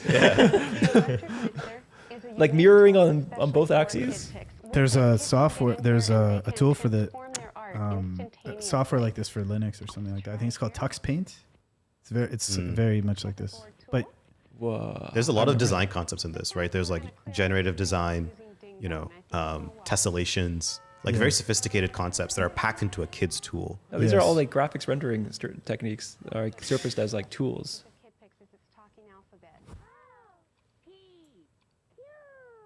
Do you remember it having music, like audio? I don't remember that. well, I mean, that's what makes it so compelling. Like every time you use an effect, there's a sound that's played. Well, that makes it so much more powerful. Yeah. Was this Mac only? We can stamp out a word. I think so, yeah. No, So this is a great learning tool. No, it and couldn't have finding been. that kids love it. I didn't use a And the Mac next until tool, much the later. rubber stamp tool, allows children to come in. Now, a lot of children, very young children, this program works for kids as young as 3 years old. They can come in here, they can stamp I should right give this here to my in 2 or daughter. 3 sizes. I can create a whole art collage, a whole world. I think this goes back to what Ready-made Gabe is saying. art. It's like You can choose a little it's bluebird not and just put 'em about up the here on my technology, desk. man. It's about your vision Yeah. as an artist. Because like a lot of these things that we're talking about, they still hold up. Like you can totally give this to someone right now, 100%. and it would be fun 100%. to use. Like this is awesome. The size of the buttons, all of these little things. Like there's so much depth to what they're doing here. So many good decisions that led to this thing. Also, the primitives are incredible, right? Yeah. Like you open a design tool today and you get like a square. Yeah. Yeah, even like that tool that like mirrored on X and Y axes, right? Mirrored when you're drawing. As a graphics programmer, you could just call that like it's like an absolute function. Yeah. Right? I'm seeing the absolute value. Yeah. Like I'm creating this thing and it's being mirrored in absolute coordinates. Yeah. But they call that the caterpillar. Yeah. That's art direction, right? Yeah. That's literal art direction. Yeah. And I think also like when I saw this as a kid, I think I was in grade 2 or 3 in Toronto, like it just like rewired my brain of like what a computer is. Because prior to that, a computer was like, I had it at home at a desktop. Okay, there's like Word, there's like arcade, but like the fact that I'm not on the consumer side anymore. Now I'm a creator. I can make something. I can make something I like. Yeah. And like since that time, I've been chasing this like feeling of euphoria that the tool itself is expressive and the outputs are expressive. And that to me is interesting, which is why today I find a majority of design tools like not really interesting. But I don't know if you could find KidPix 1991, Robbie, if you could throw it up. But that was a very expressive version of KidPix. Is this not it? Or maybe just So was search KidPix for the Mac? Yeah. Oh, really? Maybe just search KidPix and let's see if there's other. Maybe don't put 1991. Let's see if there's other versions. It was like a more modern version. It was actually quite. What? It changed quite a bit. Is this I it? didn't use this version, but you can see the vision of what they're trying to do. Interesting. Actually, I feel like I used this one So also. they continue to evolve on this kind of thing. Yeah. So this is like a form of coloring, I guess. The thing that's like interesting is like this is all destructive, right? It's all just a single layer, Yeah. a single rasterized canvas, right? Why does that That's matter? kind of interesting. Why is that interesting? You can't really use this professionally because you can't like undo a change very easily, right? But you can use it in a very expressive way because each change influences the next change, and you can produce unintended side effects as a result, Right. right? And there's Like much this, less yeah. experimentation like that. Yeah, like in Photoshop, you can kind of do this, but it's more of like a professional tool where like in order to allow things to be undoable, for example, Yeah. or like non-destructive, you sacrifice like this kind of crazy shit that's going on. Sacrifice a lot of the creative freedom that you would have in these older tools. Because you don't have to think how you're going to undo the thing. Yeah, you can just keep adding, layering and layering and layering things on top in the tool like this. Like each effect influences the previous effect. Yeah. Right. Hmm. But it's like there's almost like a larger insight there about like sensibilities in society, right? In like 21st century society, right? And like it's good to have to refine things and be tasteful about your art, right? And your tooling as a result. But I don't know, there's also like this is like completely absent now. It's almost like were people like happier back then? Or people were like less like were they less like formal or something back then? That they allowed this kind of thing to happen? Because they don't make tools like this anymore. No, they don't. Right? They don't. Why? How are you guys so certain of that? I always wonder that. Like, is that true that people don't make tools like this anymore? I haven't seen it. Like we are aware of every tool that is is in existence right now, and they're. I think what's more correct is that there are Like, more what do you incentives to make more professional tools see. like Photoshop. Like you could make this today if you want to. Yeah. Will you? No. And so it doesn't exist by nature of those incentives. Yeah. And you have a lot of tools today by the nature of the economy that are optimization tools. Like what do you mean? Like stuff that's like for the end of the pipeline of a creative process. Like I can really dial in the lighting for like this one object. Yeah. Or like I can dial in the sound through Adobe Audition. These are kind of like late stage tools, right? Where like you're at the end of your process and you want to polish it for production because we live in an economy and things need to be sold. And so there's not much incentive to make something like that, even though I think there's a real incentive to make something expressive because the most important part of the creative process is the beginning, right? If you start off diluted, if you start off weak, then like it's very hard to recoup that at the end of you can't like ray trace your way back to like creativity. Like you do need a scratch pad or a place to kind of come up with really creative ideas. Right. I think that's why like Figma is interesting or FigJam because like they kind of brought back this idea of like the canvas and kind of free form exploration. Yeah. But beyond that, you don't see this genre of software anymore. It's probably because like back then there was no like precedent, right? Like it's like nothing. There was no like here's what it should be or could be. It was just like anything. It could be anything, and that's I guess that's true of like when websites were back then. It was just like shit was just weird. Like it was just like you didn't really have a box to even frame your imagination, I guess. And today, if you talk to somebody about a design tool, their first question is like, does this support React? Yeah. Like Right. they have like productivity and frameworks top of mind. Right. At the beginning of your creative process, philosophically, with KidPix, it's like, who cares? Right. Let's just make something. For me, I want to make things that make people feel something, whether it's through React or PHP, it doesn't really matter. And I think we don't have those tools that help you make people feel something. I feel like I did a good job as a designer when I make something and the person on the receiving end is like, oh yeah, I can feel that. Like I get text messages about the old Falcon website. Yeah. People are like, oh yeah, I really like that. Made me feel something. It was weird. It was different. Probably bad for conversion, but made you feel something. And I think even a lot of the work you guys do, makes people feel something. I think so. Let me just spit it back to make sure I understand, because I think it's a really interesting perspective. You're basically saying that when you look at a tool like KidPix and you say there's not a lot of tools like that exist like that in today's world, what you're saying is that this is a tool that is not really thinking about optimization. It's not trying to say like, hey, I already know what you're trying to create. I already know the path you're trying to move on, and I'm going to get you to that conclusion faster, right? It's more saying, it's a bunch of things that you can do, and let's see what you do with it. It's kind of, is that what you mean? I think that's correct. That's correct. And I would say the whole majority of dev and design tools are aligned around the incentive of optimization. We can get design to code to 100% parity. You can do this in X amount of time. Like it's all about productivity. It's all about efficiency. It's all about optimization. Oh, like you're using the wrong CDN. Use this. This is faster. But why is that the most important thing? And I think us three, we definitely challenge that. We're not saying it's not important, but we just want to invert the conversation and say maybe the beginning of the process is the most interesting part of the process. I think especially now too, like when, computers are moving in a direction where more and more people can like create things. I think like you have to think more, there's value in using these tools that kind of like give you some kind of core, like little tools and mechanics or things that you can play with and just say, okay, let's see what you do with this. Interesting. We talk a lot about like Ableton. Yeah. And I think can we see it? Yeah. I think we like talking about that one and thinking about that one because it's kind of like when you're making music, you're not like trying to create, like you're not optimizing to create a song. Like it's the process that itself that creates the song, right? Right. And good music is not procedural. It's not like there's like a template. Like I guess there is maybe some templates to it and you can just pump out a certain kind of song that sounds a certain kind of way. But I think if like you're doing like real music, like it's an exploratory process.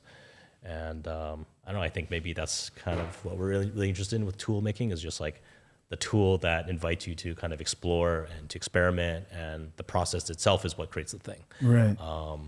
Stephen, why do you think that Ableton is like KidPix in a way, like that kind of like where they're creating like a canvas and they're not trying to optimize you? I know what you're saying, like music is different, but can you riff on that a little bit more? Because it doesn't, like there's no outcome. Like it's not prescribing any way to do anything. What's an example of a tool that does prescribe something? Like, not to just for understanding.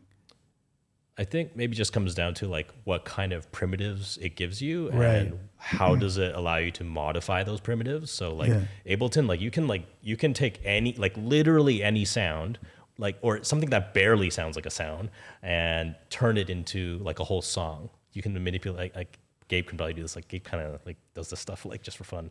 Yeah. Like the other, like 2 weeks ago, there was like a fire alarm in our building. And I mean, I remember like, I wonder what note that is. And we were like, E? Is that like an E? And then we're like, oh no, that's an A. I think you found out it was like an A. And it's like, you can just turn this fire alarm sound into like a whole song. I don't know if you still have that, but it's just like with the tools that they give you, you can like, you can modify just any sound and turn it into something else. Yeah. You can transform it. And like, even like the layout. So like they have this one, which is like kind of time-based, I guess. But then they have another one, which is like with the, this one where you can just create like layers of beats or layers of sounds, and then you just start layering them on top of each other one at a time, and then but like that's just a completely exploratory process. So you don't have to do it in any way. You can start at the end, you can start at the middle, and like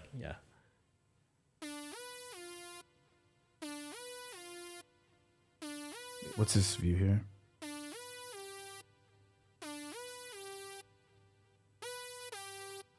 Okay, I'm editing the loop.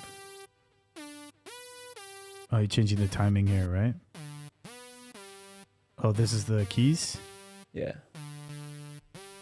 And I guess there's like so many opportunities for things to change, like that affect you. Like you can change the beat, you can change like the, you know, like the tones, and like there's just so many different. I don't know. The one example we talk about a lot is like in Photoshop, there's blend modes, and sometimes you just like flip through these blend modes, and you kind of get a happy accident.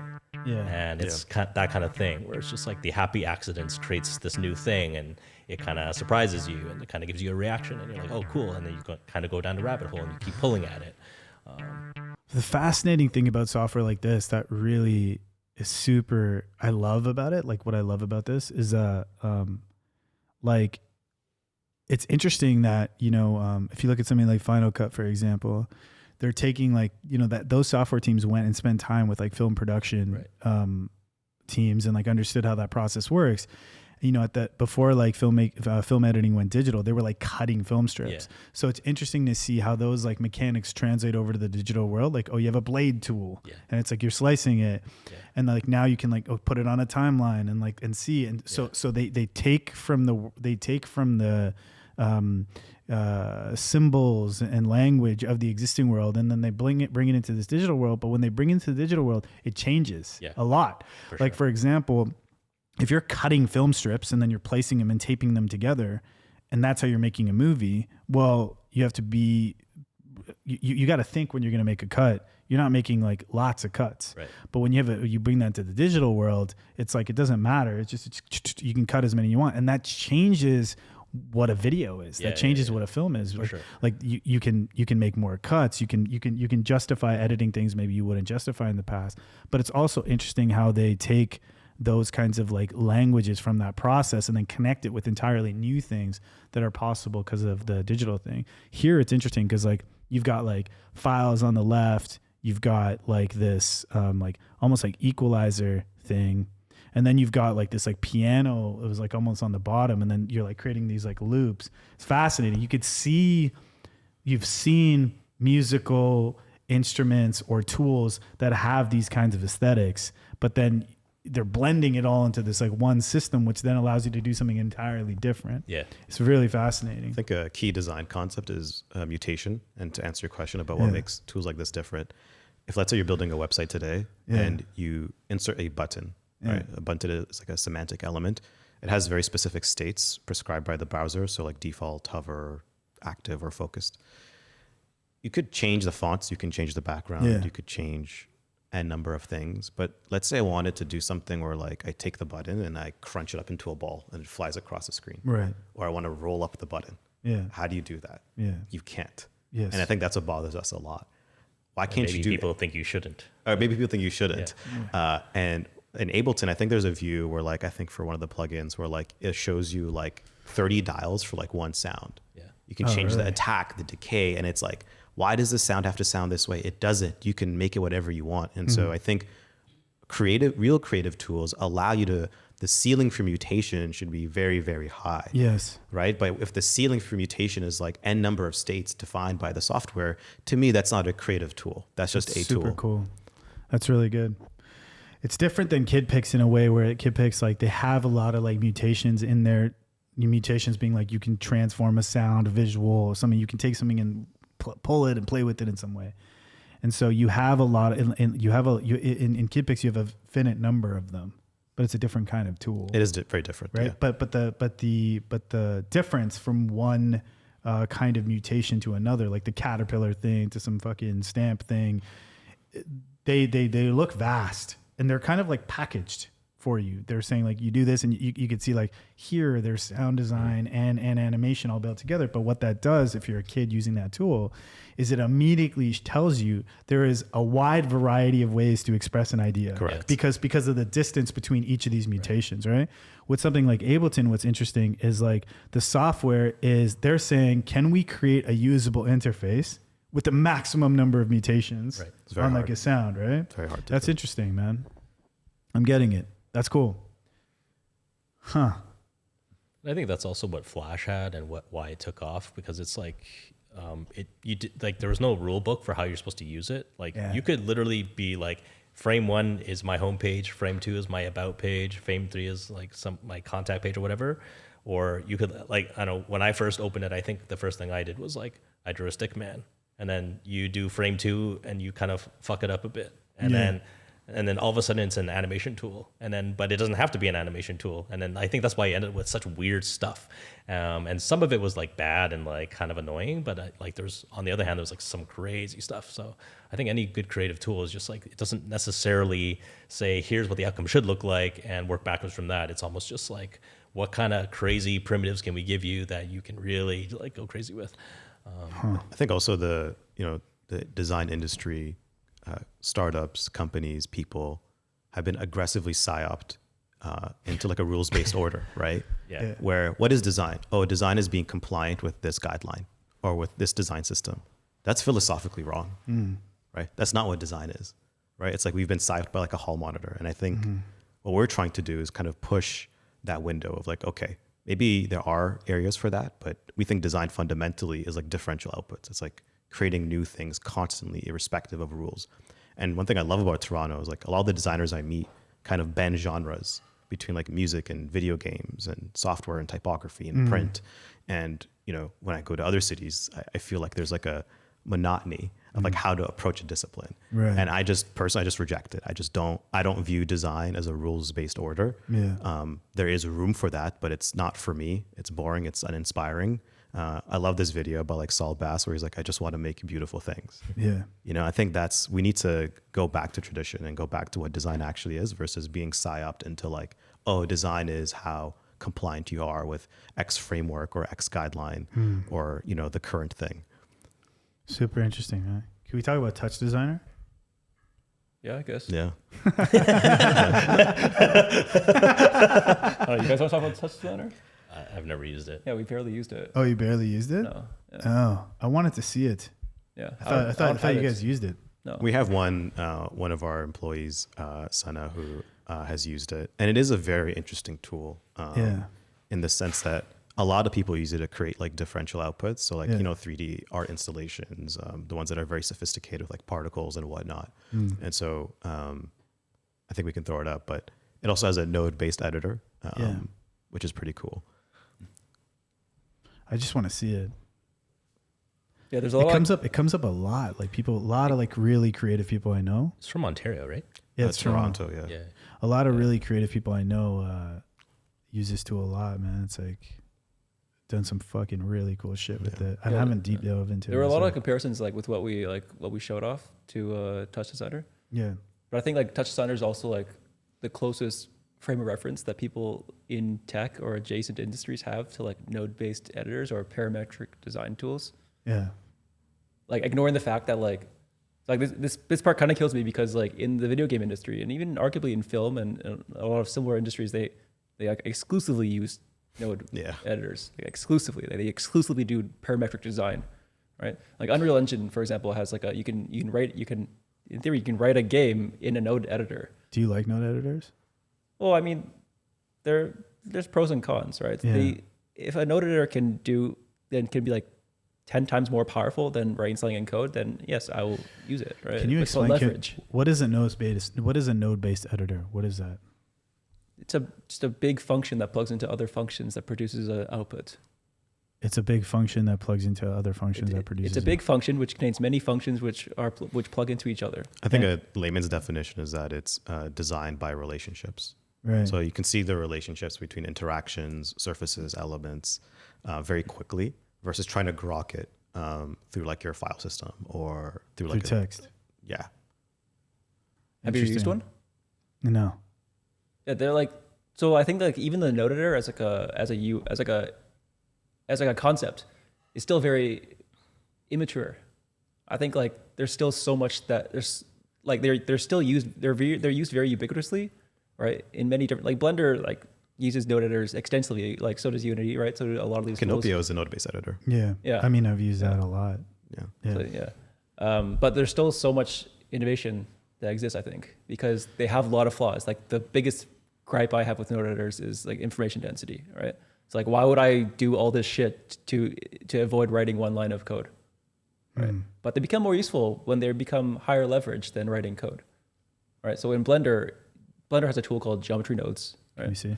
And I use it like almost exclusively for any contracting work I do, right? Or for any kind of complex work I need to do, because you can create a very complex scene using math and using formulas, and you can use procedural functions. Like you can work with noise to create complexity that would be basically impossible to achieve manually. And so that's where it becomes like higher leverage. Like what's an example of something like that would be impossible so to achieve? People use geometry nodes, for example, to create like complex cities. So I want to have a city with like buildings that are placed in a certain kind of layout without a certain amount of repetition, which have lamp posts at the street level. And like, can you show me this? Like, pull it up then. Pull up something that's made with geometry nodes, because you can create very sophisticated, complex scenes that are more powerful than if you were to create those scenes manually, right? And that's what I mean by higher leverage. If I can do something manually, as in if I can write code to do the same thing, and it does, and I can only do that same thing in a node editor. So if you open up geometry nodes, it's click the clock button at the lower left corner, and then, or maybe I'll just open it. Yeah. Like I can do more with this. It's higher leverage, right? It's higher leverage using a node editor like geometry nodes. It's not as high leverage when I can do the same things that I can do with code. Yeah. Does that make any sense? Yes. Yeah. But I feel like I'll understand it more when you show me sure. like this. Just make sure the mic's close. Like, so for example,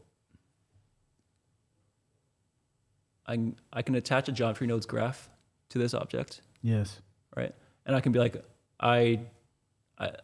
it's a function, where a function is well, these are two functions, right? Yeah, I mean, you can look at this as a function with like one argument, but this thing is plugging to this thing, right? And if I unplug this, if I remove that, the value for that first argument, it'll disappear, right? Yes. And this represents this box, right? The geometry in the scene is represented by this group input geometry. Yes. But I can also do many other things with this, right? Like, for example, I can do math. Can you show me on this?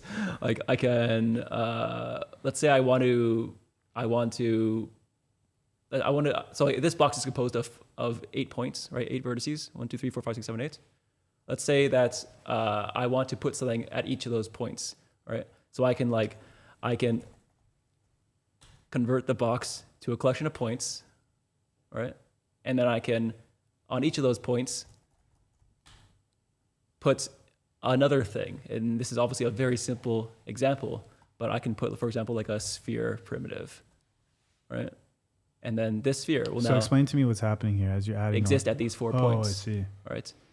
But you can kind of see where this can become very sophisticated if I choose to. If I like, for example, want to move these... If I want to make the thing show up over here, make that other ball show up over here, I'll plug this one back in. And now there's a point over here, right? I think I can turn this on. Yeah.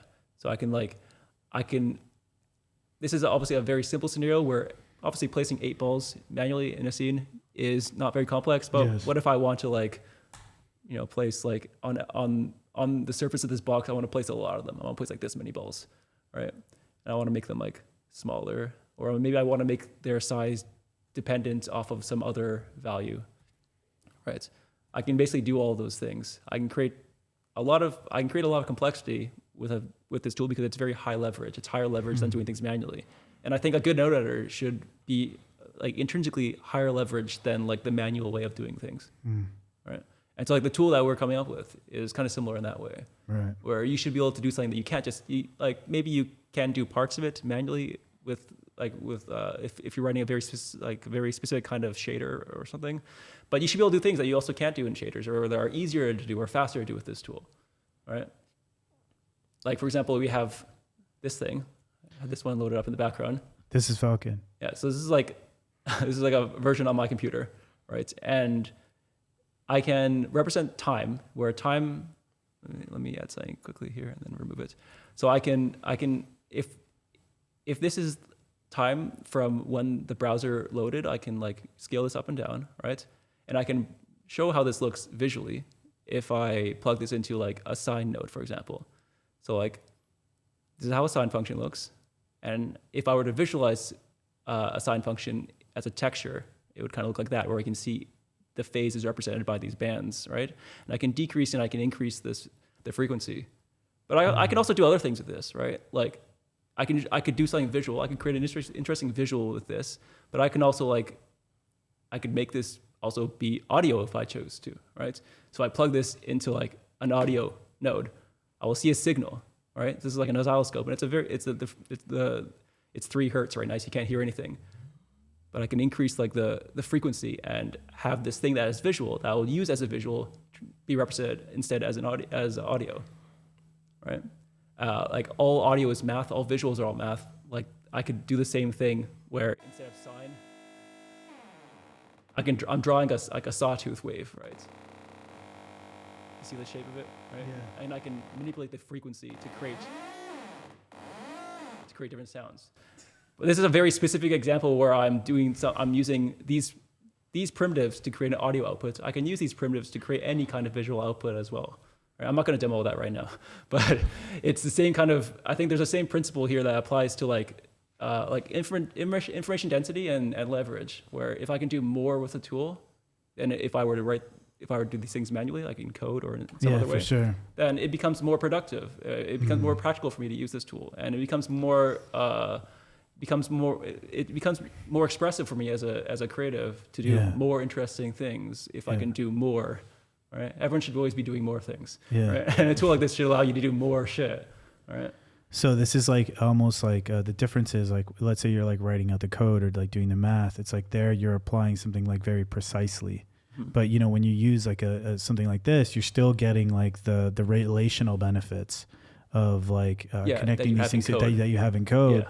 But the difference is that you are kind of like, instead of you're applying patterns, you're saying like, this is like apply this pattern to the whole thing, right? Yeah. It's like almost like it's almost like an effect in a way. What do you mean?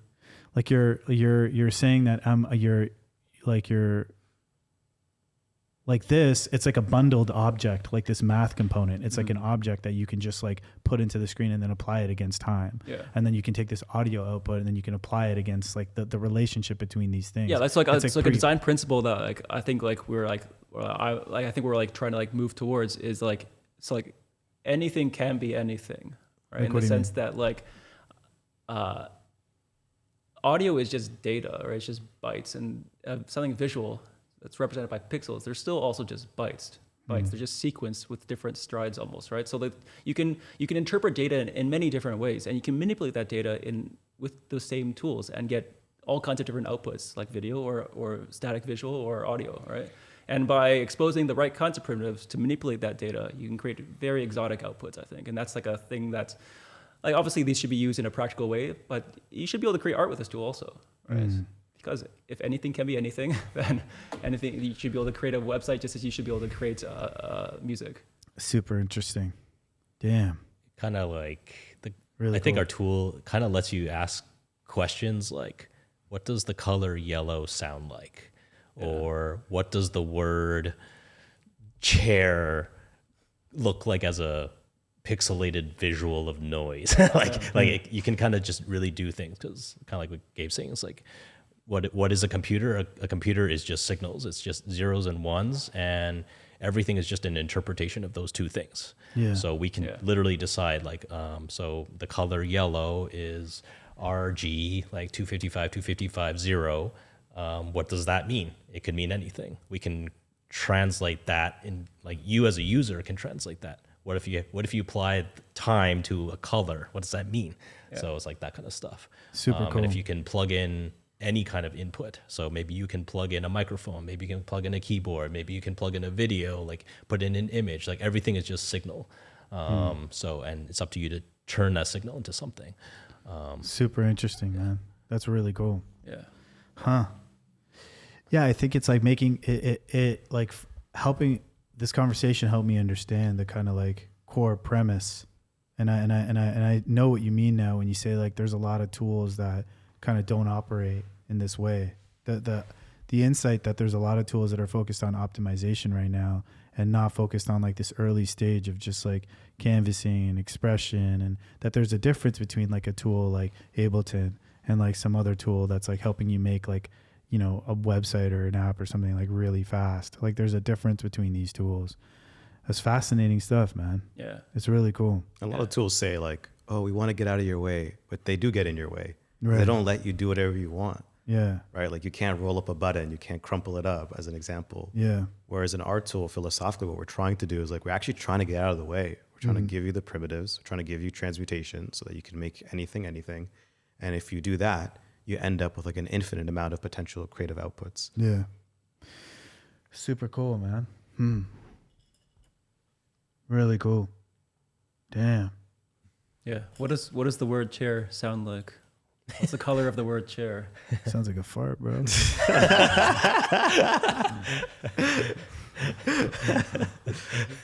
Okay. Nice. Yeah.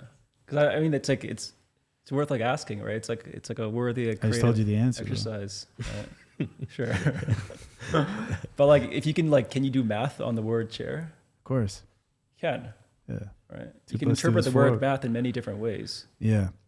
I mean, you can interpret the word chair in many different ways. Right? Yeah, it's super interesting, man. Yeah. It's super interesting. Yeah. I think like more and more, like we're gonna start seeing more tools like this now, because I think that like when you look at a lot of like what these like I don't know what you guys think about all this stuff, but like, you know, when I'm using like Claude Code or something like that, it really starts to, I think like it's kind of like a first step for a lot of people to get back into that expansive direction. Cause it's like you use Claude Code and it's like, all right, great. You're going to make this like fucking website. It's like, okay, cool. Who cares? Because it's like making it so much easier to like make that stuff. So it's like right off the rip, it's like that's like, doesn't matter, because it's like, that's just a couple of prompts. Who cares? Right. And so it pushes you to be like, okay, well, what is the thing that you're going to make that's like more expressive? Yeah, like without getting like ahead of yourself with like productionizing the tool so they can very quickly create the output. What if you don't know what the output is? Yeah. Right? What if like the output can be arrived at by the process of discovering what the output is? Yes. All right. Super interesting. Yeah. In that case, what the fuck are you doing with like Claude Code? Mm. Make it nicer for me? No, make it more nice. No, make it less nice.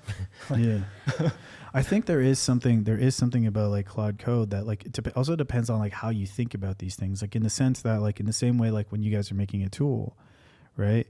When you approach a tool, you're approaching it with these like kinds of like interesting questions, which you're like saying like, hey, if we were to make software, we would make it like this, and you end up in this like kind of interesting outcome. There's people that use Claude Code that are like that too.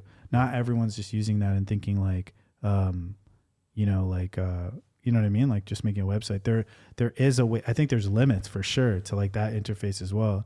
And I think that's what I'm realizing through like looking at this. I think there's like a lot of space for like creativity and innovation. But the interesting thing to me is that we are moving in a direction now where it is more like about asking questions or something, more about combining things that weren't combined before, you know? Yeah. Like you can, you know, the modularity and the control of mutation that you have, and whether it leads to some kind of output or not, you can ask like Claude Code, like, hey, well, what would this website look like if it, you know, looked like a chair? Mm-hmm. Now you can ask that question, and it will put some interpretation, and like how it interprets that is dependent on like, you know, whatever the model and the way it works. But there is something interesting there as well in terms of like that it has that kind of like playground quality to it as well, but it's different. It doesn't really give you as much control per se, but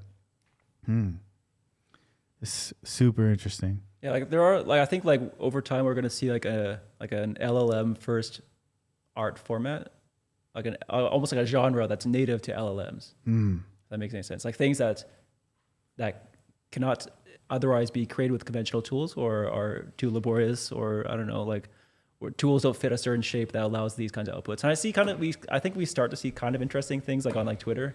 It's very, very rare, but there are like Twitter accounts that like post, you know, like but like what's that sci-fi one? I always talk Cat about. the Poet Engineer. Not that one. There's a different one that like he creates like these like very like. Oh, Jack? No, not him. Zord? There's this account that posts these like really bizarre, like surreal sci-fi scenes that they resemble like nothing I've ever seen before, right? Yeah. And I'm sure like a very creative person, like you have to be a very creative person in the first place to create those outputs, right? But like it's almost like I don't know. There's just to do like style transfer on a photograph and do style transfer to make this look like a Van Gogh painting, right? That's like boring as fuck to me. Yeah. Right? Just stick to painting. Yeah. Right? Make new things. You know what I mean? Yeah. Yeah, for sure. So it's a legitimate category, but the fact that it also allows people to create art-looking outputs is, I don't know, a lot of opinions on. Yeah. How you can kind of tell like how much intent was put behind something. I don't know. Maybe that's not true, but it feels true, at least right now, where you can feel somebody had some vision of some kind or has a question of some kind, and it kind of came out in what they produced.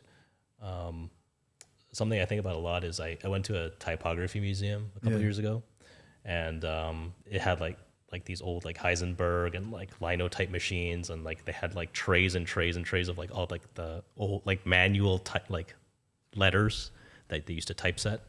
And like back then, because sometimes you like if you look at like you go to an old city and it's like all the signage is still beautiful like 200 years later or whatever, and it's like, why is that? And it's like when I went to this museum, like the thing I kind of started to really understand and learn is just like there was like a dude back then who like carved every single letter and carved the kerning between every single letter. And like, it's like, if you had to do that, like, obviously it's going to be beautiful because you have to put all that time and labor into that. So why would you, like, whereas nowadays, like, yeah, maybe arguably it's good that you can go to your print shop and get a sign made for like $100 or whatever. But that you made in Microsoft Word. But it won't have the same intent and care that somebody 200 years ago who carved it out of wood would have done, right? So it just creates a different output. Is that better or worse? I don't know, but you can tell like when there's like intent. Yeah, recognized games. Yeah. I think it comes back to, again, that same point you were saying about like John Romero at id Software, which is like, it's not just about the technology and the capacity. It's like, about there's something about like the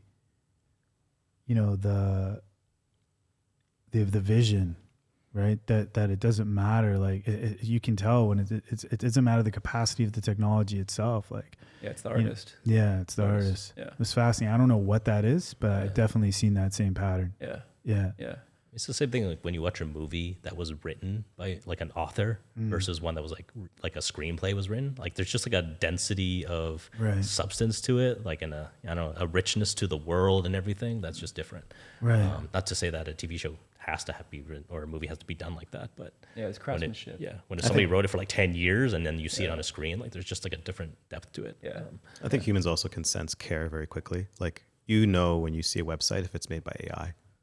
Right, like there's like certain like knobs or switches in your head where like, okay, somebody didn't really put a lot of effort into this, and then you naturally have an aversion to that. Again, not against the use of AI, and I think there's like a 1% of people that will use it in a way that's impressive, but majority of people will use it in an autopilot sort of fashion, and then will generate these outputs that honestly are kind of uninspiring or boring.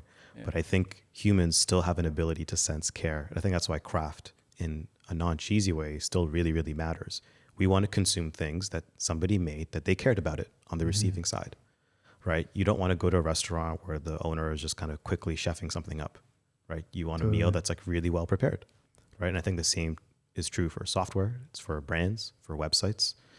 Now, how we get there, I think, is a challenge given the current landscape, but I mostly agree with your perspective. I do think that like a lot of people will just like sometimes people want fast food. I know you're gonna say it, right? No, it's not that. No? I think that's baked into what you're saying. I think that's I think he's accounting for that.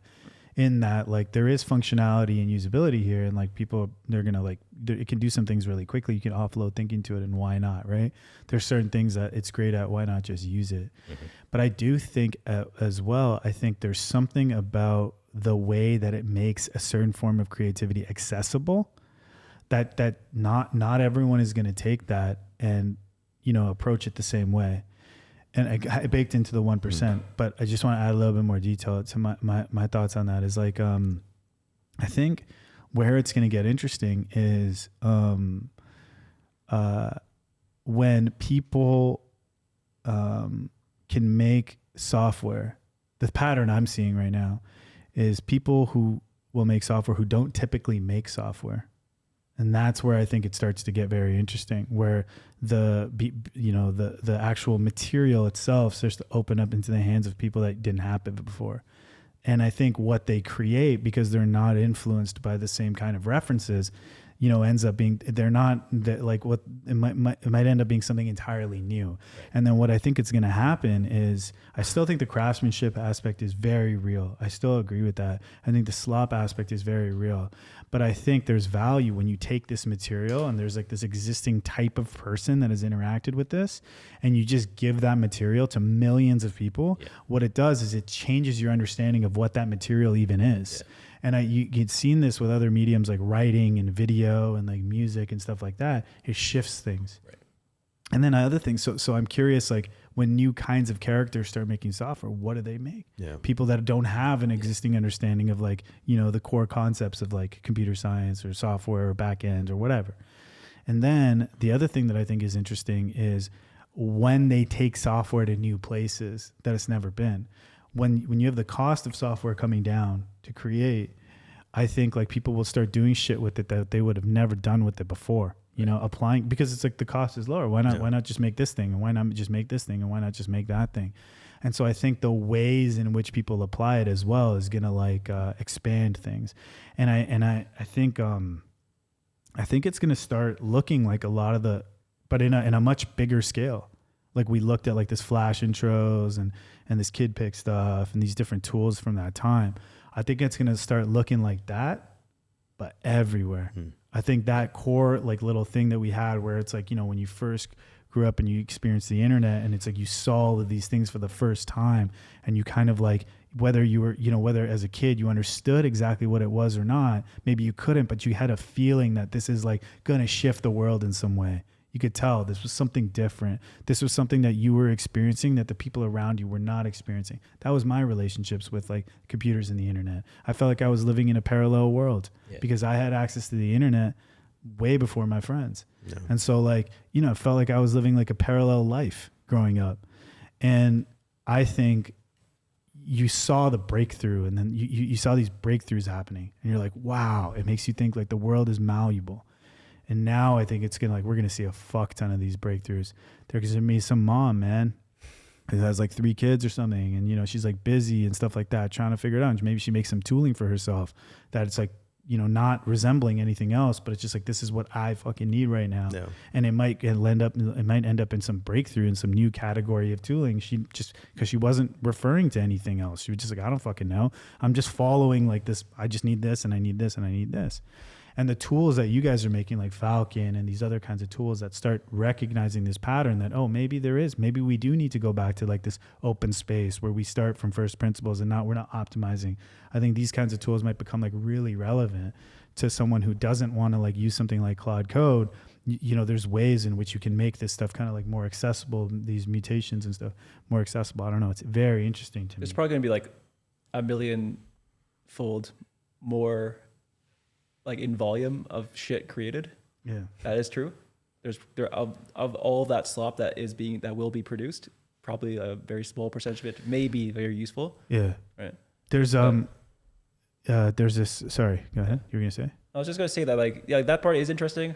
I think like higher volume is interesting because like it's just like if you have more shit, of course, in absolute numbers there will be more good stuff that just be produced. But like I think like what's more interesting for me is that like do you remember that video of like that that AI generated like Minecraft? Did you see that one?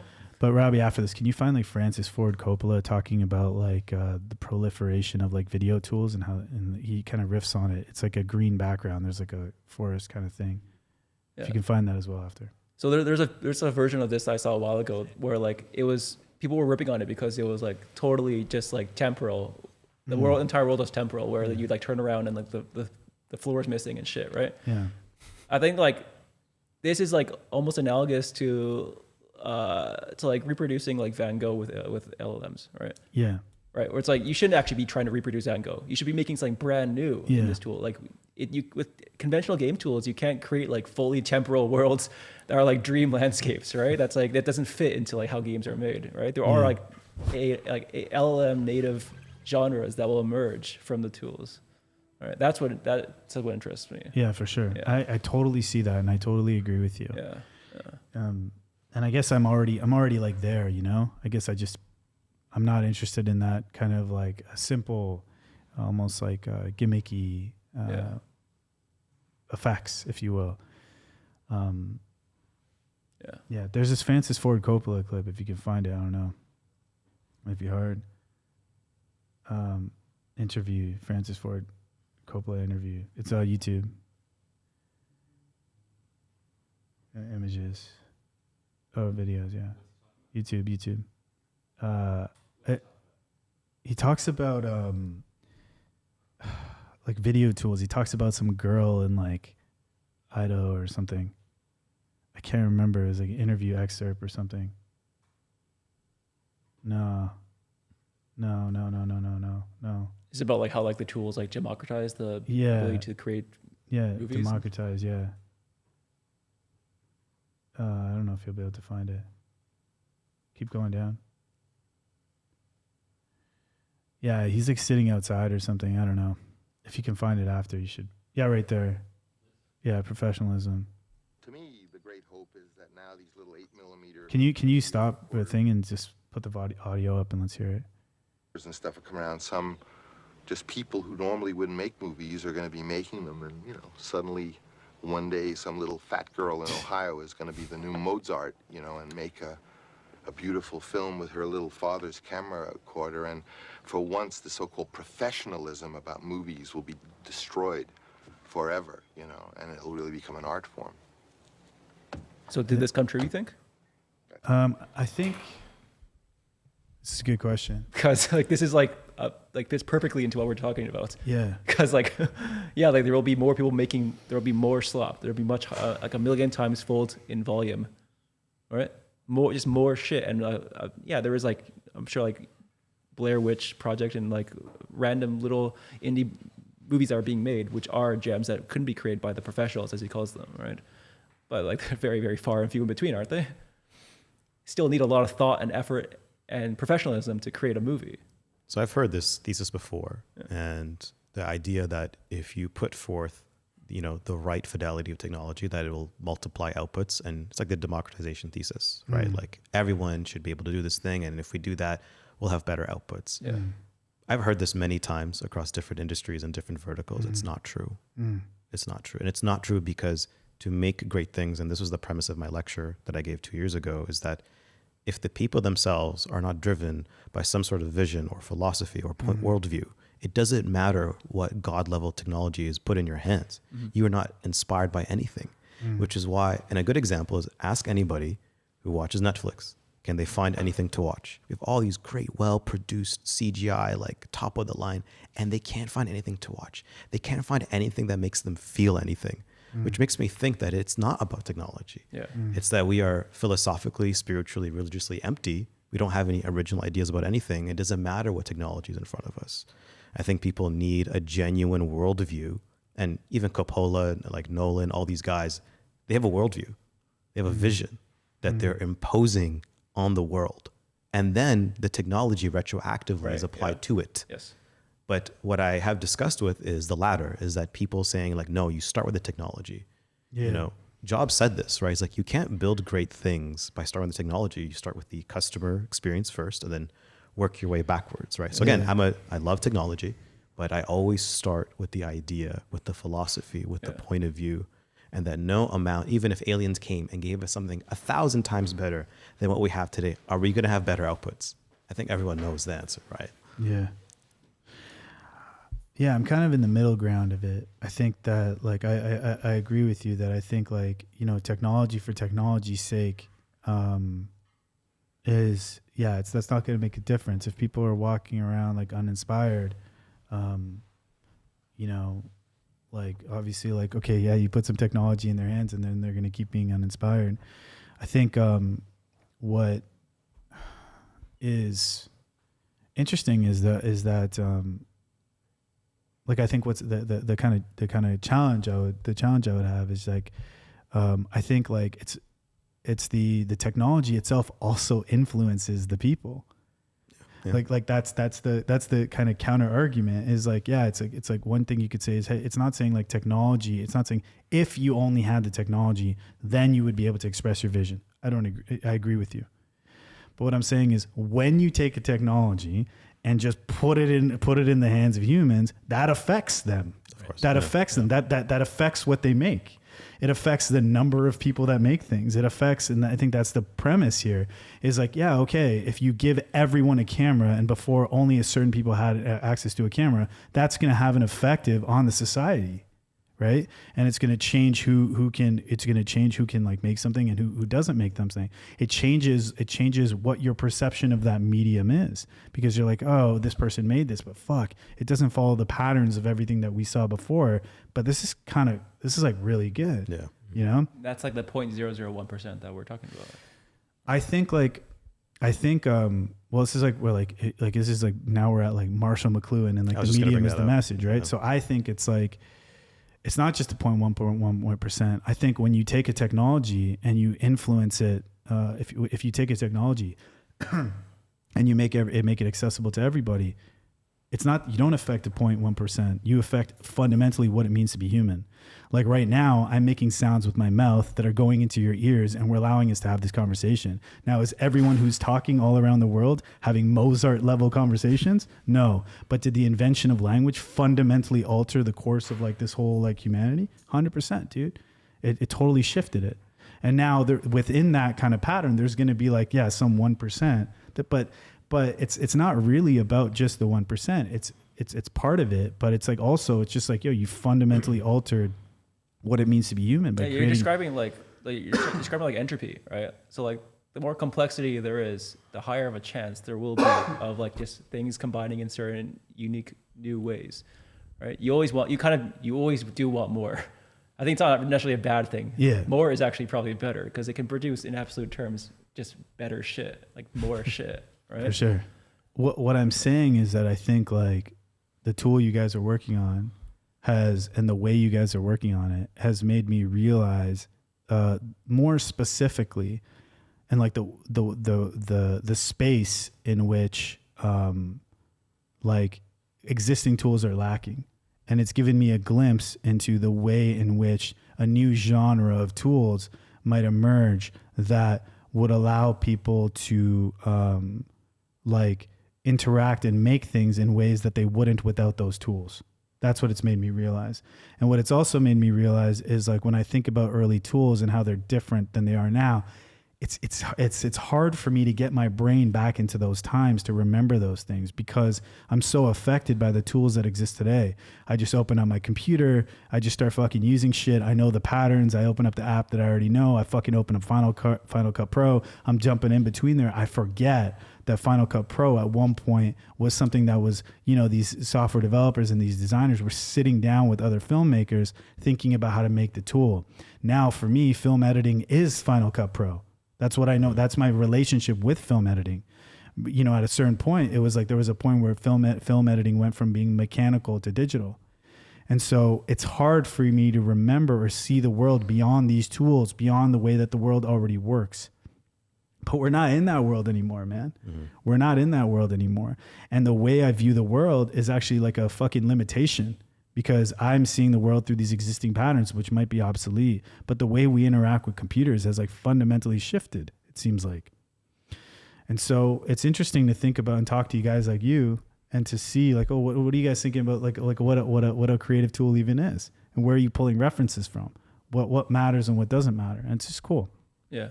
It's really cool. Yeah. Yeah. Well, I think it's interesting to think about the fact that like, you know, I mean, we're building a tool. Every tool is a technology. Yeah. But in a way, like I think with everything that people create on computers, like everything is a tool in a way. Like when you create a website, in a way, you're kind of creating a tool. Yes. You're creating a tool to enter a certain kind of somebody's world. And you know, I think part of it is like when you're building a tool, you're actually kind of being kind of a little bit introspective about like, well, what am I trying? What do I want my tool to do? Why that thing? why in that way? And I guess in a lot of ways, it's a kind of a personal thing about what you believe and what you think should be put out into the world because of as a byproduct of what you've created, right? Yeah. So because I think when we started, like, and we were trying to figure out the direction of this product initially, like, maybe it wasn't as experimental and it wasn't as about, you know, being divergent in that way. But yeah, I think we've had a lot of discussion about like, what do we want to see in the world? What do we want to see more of? What does the world need? And these are things that come down to like what our personal values are. I think it's really cool. I think you guys are right. I think that we do need more tools like this. And I think like, man, this is going to be a crazy time. Wow.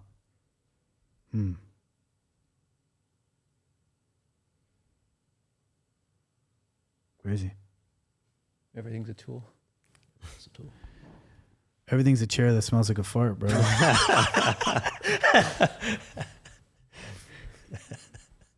Damn. So is that all you're going to show me for Falcon?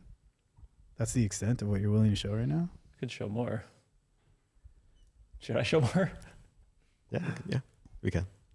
Yeah. Show a little bit more. Don't show everything. Make fire. Show a little bit more. Make fire? I think you should show a little bit more. Come on, man. Okay, I go off main.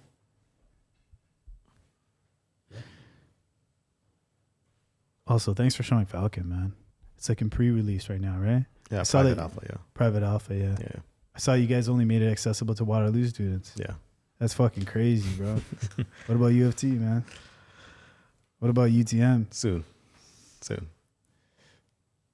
That's pretty cool, though. I like that shit. I saw that. I was like, damn. These guys really don't want dumb people using the chat.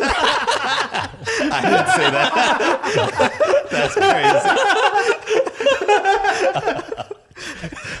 I don't want stupid people using it.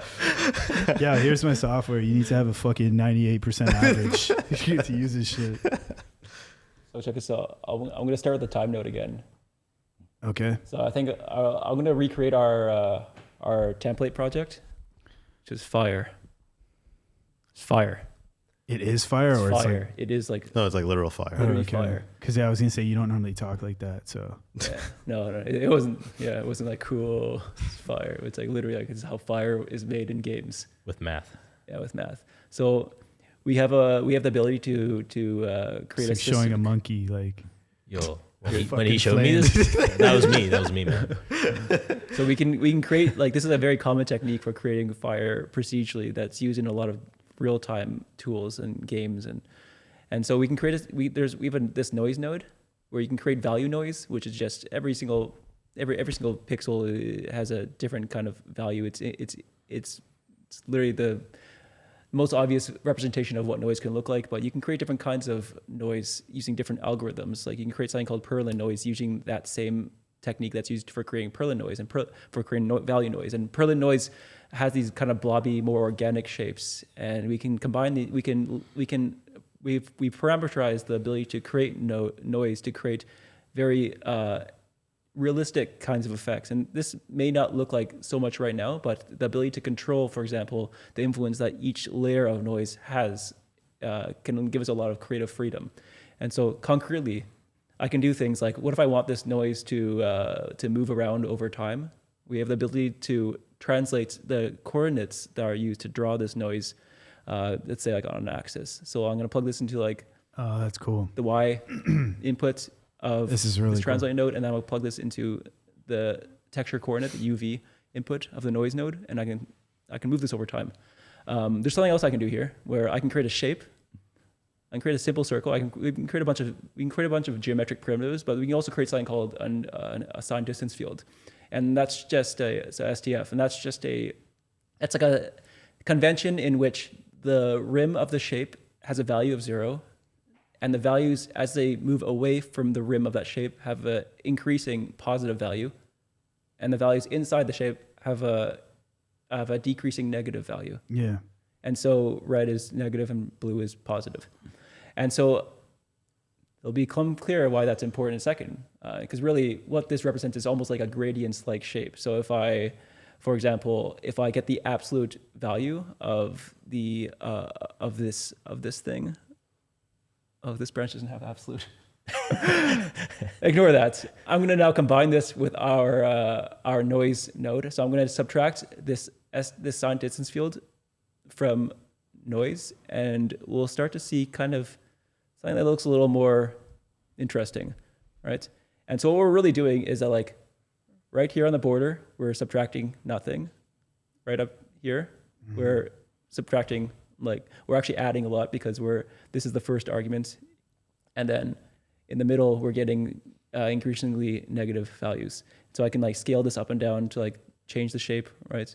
We have a few different ways to create different kinds of shapes. So you can create like a star shape, and you'll see what that kind of looks like when I make it more pointy.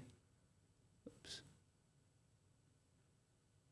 And so you'll see kind of like a star inside there, right? It's hard to see because it's very blurry, but you can see that it's definitely something inside there. So something we can do now is, if we say that instead of running over 1 and getting, like, increasingly bright over here, we can actually say either a pixel should be white or it should be black. Yeah. So we can plot this onto something called a step function, in which so step function is just a function that takes 2 arguments. The first argument, we can call it x, and the second argument we call t, and if x is before t, we'll return a 0, and if it's after t, we'll return 1. We've expressed that with an abstraction called map range. And so we'll say that for every pixel if our bounds are -1 to +1, if a pixel is negative 0.1, we'll return 0. If it's 0.1 positive, then we'll return 1. That kind of works in our case because we can now plug this value in, and we can control those 2 parameters a tiny bit. We can bring those in a tiny bit, and let's make that smaller. And let me use a different one. And we can bring those values in and kind of create a harder edge around that noise. Let me actually just put this in. This is really cool. Dark mode, because I feel like the light mode representation is kind of fucking up. So I'll say every value that's within this bound, within 0 to 0.1, either return a 0 or 1 value. Sorry. So we can get kind of like a hard shape around there, right? And we can do everything with this shape. We can do anything because this is now a hard shape. We can do, like, math on it. We can say that we can combine these other nodes, right? We can say that we can combine this with, like, a mixed node. So we can say that if you say that this is actually like a factor value, we can interpolate linearly between these 2 inputs. You say that we should either see 0 or we say 1. If we say 0.5 or 1, we'll get gray to white, right? But we could do other things here. We can combine these with, like, colors. So if we plug a, like, color into, like, the first one, right? We'll say every pixel that's black will be blue, and if we create another color, I mean, it'll show blue and blue right now, but if we combine these, where we'll create another color, we say every pixel that's white will actually now be this color, right? And you can kind of just, like, really you can cool, kind of see, you can, like, layer these things all over. You can layer these things where I can downstream here manipulate these values to maybe create something that looks slightly different, right? So if I decrease the number of octaves, so I make the noise simpler, I'll get a more of a blobby shape, right? And if I increase the number of octaves, I'll get a more complex shape. I can scale these. That's really awesome. I can scale the noise, and this begins to become a very like expressive creative tool, because I can all at once see all the functions, all the parameters that are used to create this output. Right. Right. Nothing is hidden behind a menu or disclosed. When you yeah. No, everything's here. When you talk about information density, can you just explain what you mean? Because I think I'm starting to glimpse it a little bit. You value information density. Of course. Yeah. So Ableton, for you example, has high information density. Yeah, it has very high information density because you can see a lot of controls at your disposal. There's a trend, there's almost like a cultural trend that hiding controls. Yeah, of hiding controls and making things as minimal as possible, right? And that's like I I'm not sure where that came from, but like if you go to like Taobao.com, like we talk about Taobao.com, it's like the opposite of that. It's almost too much. Like, can I see that? Yeah, I'll pull up like Taobao.com. That's a crazy pull. So this is like the opposite of like North American like minimalism, right? Where like North American, I like you a lot. Like I like you a lot. I've always liked you a lot, man. Known you for a long time. But you're weird as fuck. Bro. So like this is what I mean by information density, right? I can see everything I could possibly ever need in one place, right? It's almost too much, right? I can see every variant of every product inside this thumbnail or I can see there's so much shit here, and I really value. I think what I value about professional tools is like I value the information density that they afford. The amount of buttons here, you probably even see this button right here, right? Look at all these buttons. Well, the argument against that, obviously, like I really like your perspectives, right? But I'm just saying, like the argument against that is going to be that like that makes the interface more complex or confusing or something because there's so many buttons. So there's different affordances you can come up with to make it like Taobao and Blender are very extreme examples of that. There are affordances that you can invent. What's that? What's it? Taobao? Yeah. The fuck is this thing, bro? Yo, look, what is this, bro? So there's affordances you can invent, right, to make the UX like easier to understand, and that's really just the job of the designer to make as high complex, but like or high leverage as an interface as possible, while making like cognitive overhead as small as possible. That's the job of a good designer. I think a good example that's very practical is like the Bloomberg terminal, which is hard to even find screenshots of. I don't know if you can pull it up, but is arguably one of the most information dense user interfaces of all time, but is also one of the most highest leverage user interfaces of all time. Not only do people buy and sell stocks, there's chat, there's news, there's all kinds of features packed into it, and not one person complains about complexity. Yeah, it's a professional tool, right? Like there are a lot of affordances that you as an amateur will not understand. Like actually, most of us should not actually understand a lot of this because we're not professionals in this field, right? So our job right now for Falcon is to enable this level of sophistication and this level of leverage while minimizing the cognitive or the training required to use the tool. Yeah. Also, the simplicity thesis is false. What is the simplicity thesis? That an interface is better if it's simpler, right? Right. And we've seen that through like, the Silicon Valley area of software for like the past 10, 15 years. But people deep down crave complexity. You have people vibe coding dashboards called monitoring the situation that basically plots like geopolitics, stock tickers. Right. Like people crave cool, complex things. There's like an there's a heavy-handed approach that's taken to like minimizing complexity for the sake of this, this pristine, like Nordic type minimalism, this aesthetic that's like, I don't think will exist forever, right? It's kind of more of a trend, right? Even on Twitter, there's like all this hoopla about like, oh, I want everything to look like Neon Genesis Evangelion, which is notorious for very complex and esoteric interfaces. So there's something to be said. People do crave complexity now. It's just how it's positioned, how it looks like, and how it feels like. If it's cool and has sound design and maybe great colors, maybe people will change their mind. Maybe people might like stuff like this. Like, I don't know, at my house growing up, CB24 is basically this. And it was up all the time in the house.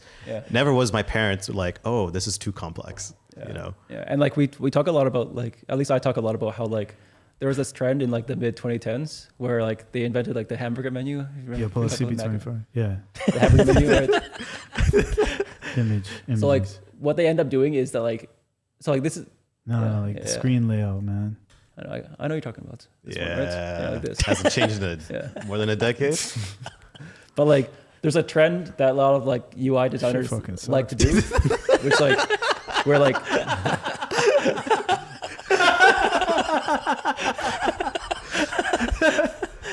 this is what you're trying to do? Yeah, I misinterpreted this whole conversation. We're trying to do CB24. No, obviously not. But like, there's a trend, right? There's a trend where like minimalism just means like hiding shit. Yeah. Actually, like, you're not designing the interface better. You're just hiding it. Yeah. Right. And that's like, I think that's almost like, that's like psychosis, right? Yeah. You're giving me fewer options, right?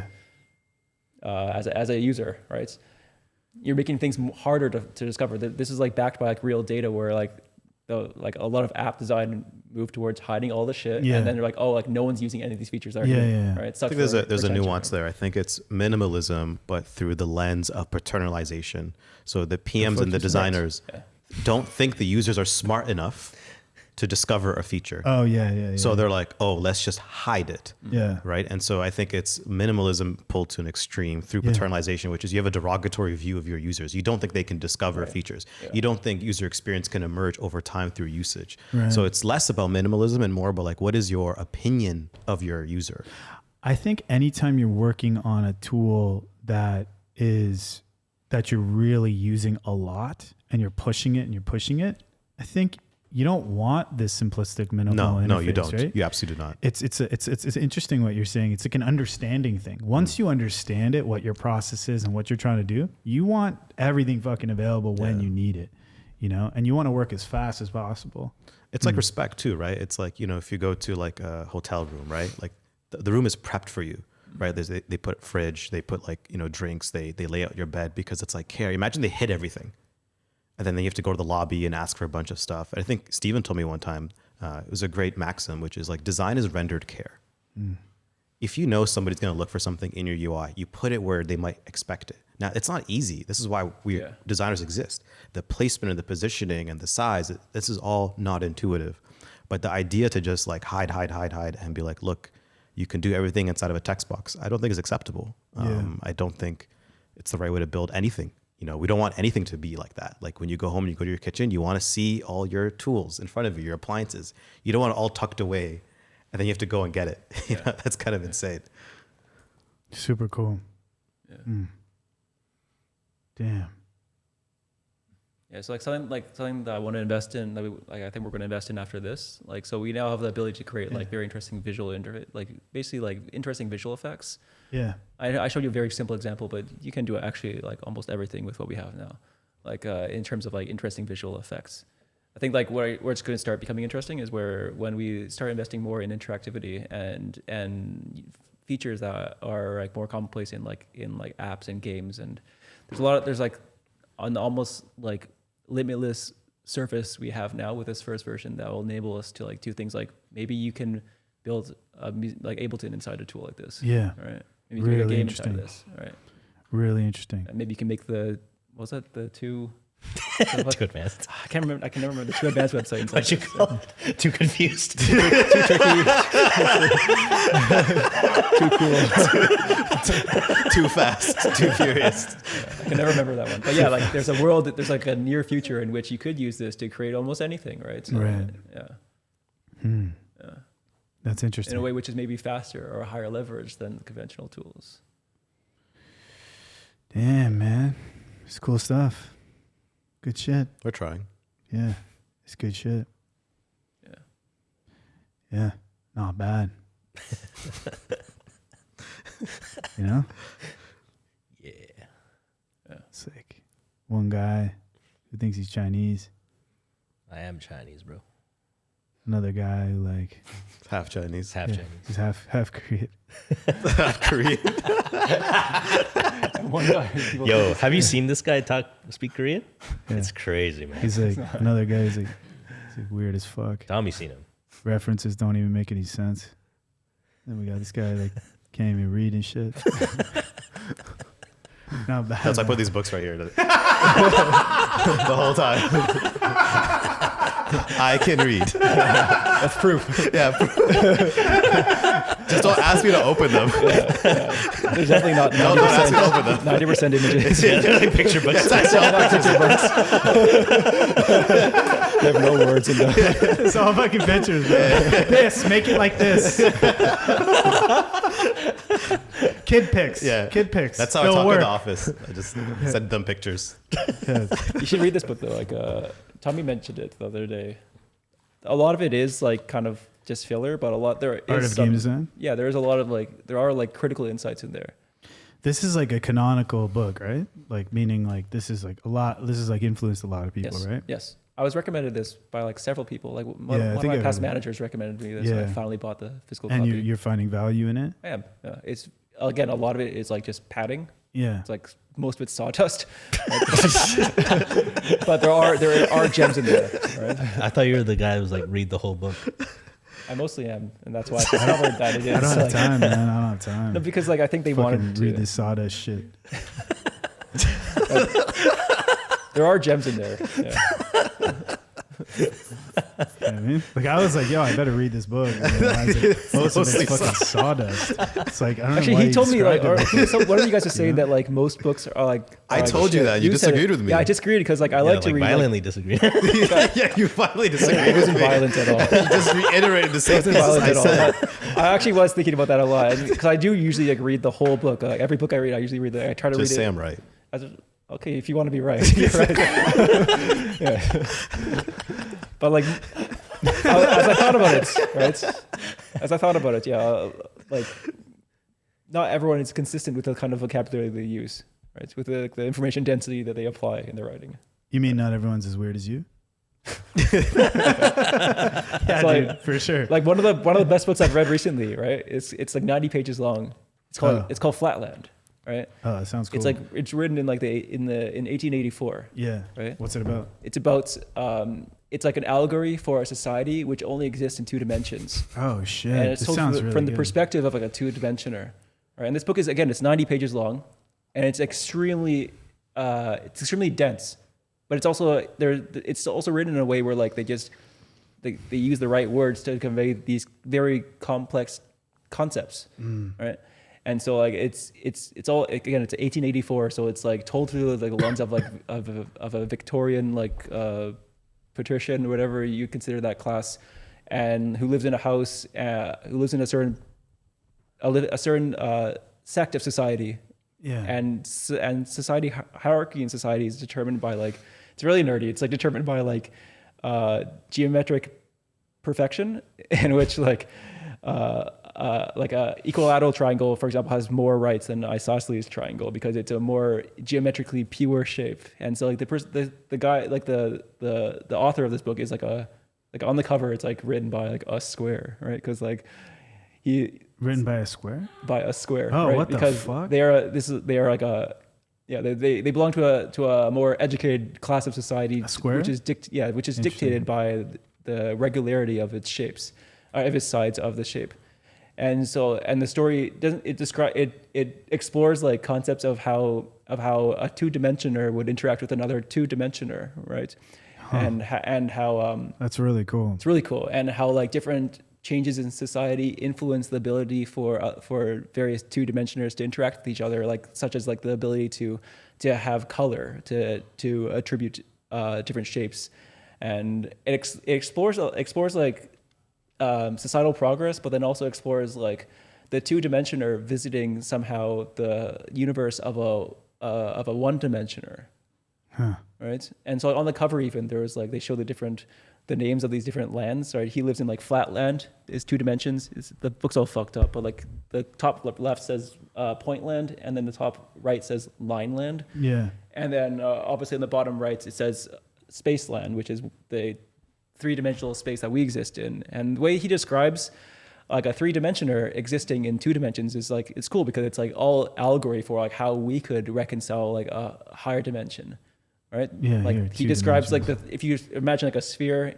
and like a flat surface, if the sphere moves up and down and intersects with that flat surface, you'll see like the tip of like the very point of the sphere, and then you'll basically just see a circle which is growing and shrinking as the sphere moves up and down this dimension, which the 2-dimensioners do not have. Right? And so similarly in three dimensions. What's wrong with this thing? No, this is part of the book. No. I read a book about that. I've known this guy. Instead of reading normal books. Dude, I've known this guy for a long time. So it's like, you know, if you're listening to this, you're looking at this thing Flatland, you might be thinking like, wow, this guy's like so interesting, and he's like thinking about this thing. But like he applies this way of thinking of fucking everything, like everything, you know? Like he'll just get into some weird like fucking product from China, and then it consumes his entire life like this. And he's reading these books, and he's like, fucking like. Well, have you ever thought about like how you could see like as a fourth dimensioner, you can see every side of a shape. You can see if you have I'm a fourth dimensioner. As us as three dimensioners, we can only see the outside of a shape. So similarly, in this book, the three dimensioner is able to see the internals of a two dimensional. I just also shape, want to point out that he didn't give a fuck about anything I said. He's just like he just wants to continue his fucking story. It's like, yeah. Anyways, that's how it is with you, man. Crazy. Yeah, sorry, you were saying the three dimensioners. No, I just thought it was interesting. I'll continue. Hey, you want to finish the thing? Yeah, I do. Yeah, go ahead. I know you do. Yeah. Go ahead. But like if you were a three dimensioner, you can see the internals of a two dimensional shape, right? Yeah. If like a two dimensional thing has like guts and like organs, you can see them, right? Right. You can see top down the internals of the two dimensional being. Right. And similarly, like a fourth dimensioner should be able to see like the inside of our brain, right? Right. Or should be able to see every surface on the manifold of our body. Yeah. Right. So the idea is that the four dimensioner sees all four dimensions, right? Sees all three dimensions all at once. You and I right now, we only see in one less dimension than the dimension that we exist in, right? We only see in two dimensions, and they're stereoscopic, so it looks like three dimensions. Right. But we still only see in two dimensions. Huh. Right. So in order to see in three dimensions, you'd be able to see all sides of every shape and both sides of all sides. Interesting. Yeah. Are there any 3D renderings of shawarma?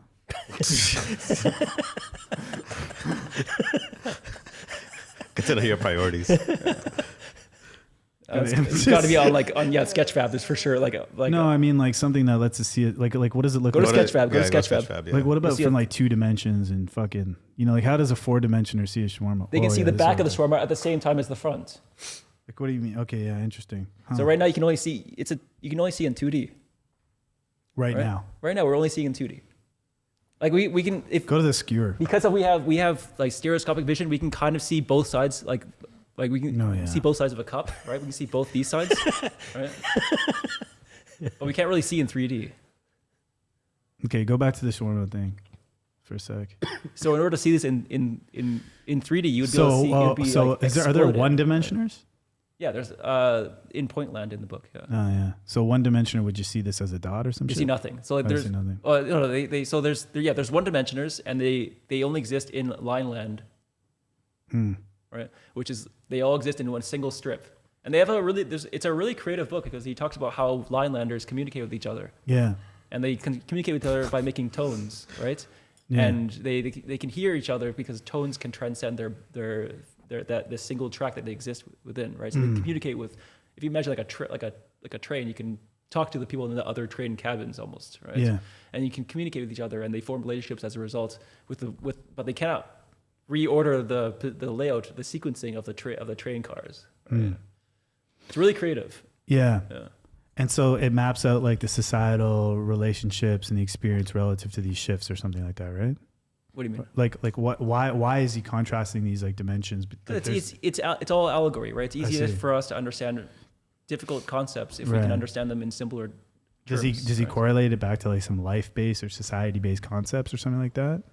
I mean, yeah, like the Linelanders all have their own societal structure. I see. Yeah, that's really cool. Right? That's like really cool. Yeah, it's highly political because again, like Victorian politics. So who's the most powerful person? So in Flatland, because of geometric regularity determines your station in society. Yeah.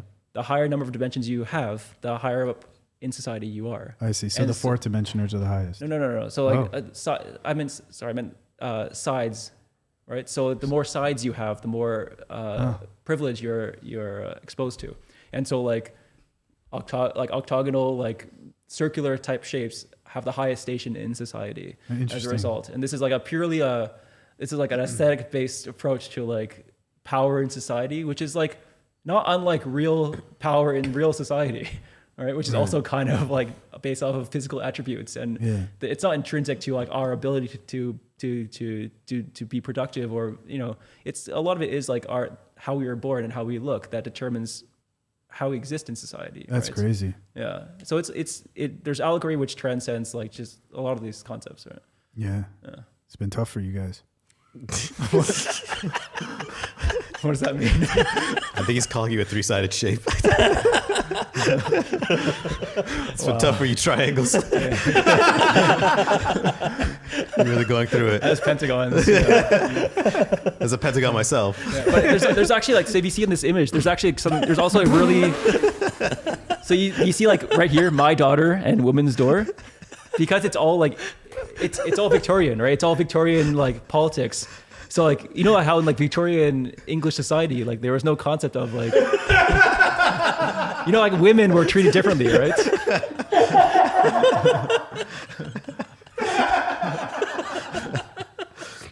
You should read the book though. All right, man. Yeah, good book. I think we're good. Let's wrap. 2:43. Yeah. Thanks for having us, man. Yeah. Anytime. Good job on Falcon, man. Excited to see how it progresses. Thank you. I think you guys are really interesting thinkers. It's cool that you guys are pushing in the way that you're pushing. I think you guys are onto something. I think you're right about your perception of software and tooling. Yeah. Wish you guys the best, man. Really, really cool shit. Appreciate it. Yeah. Cool.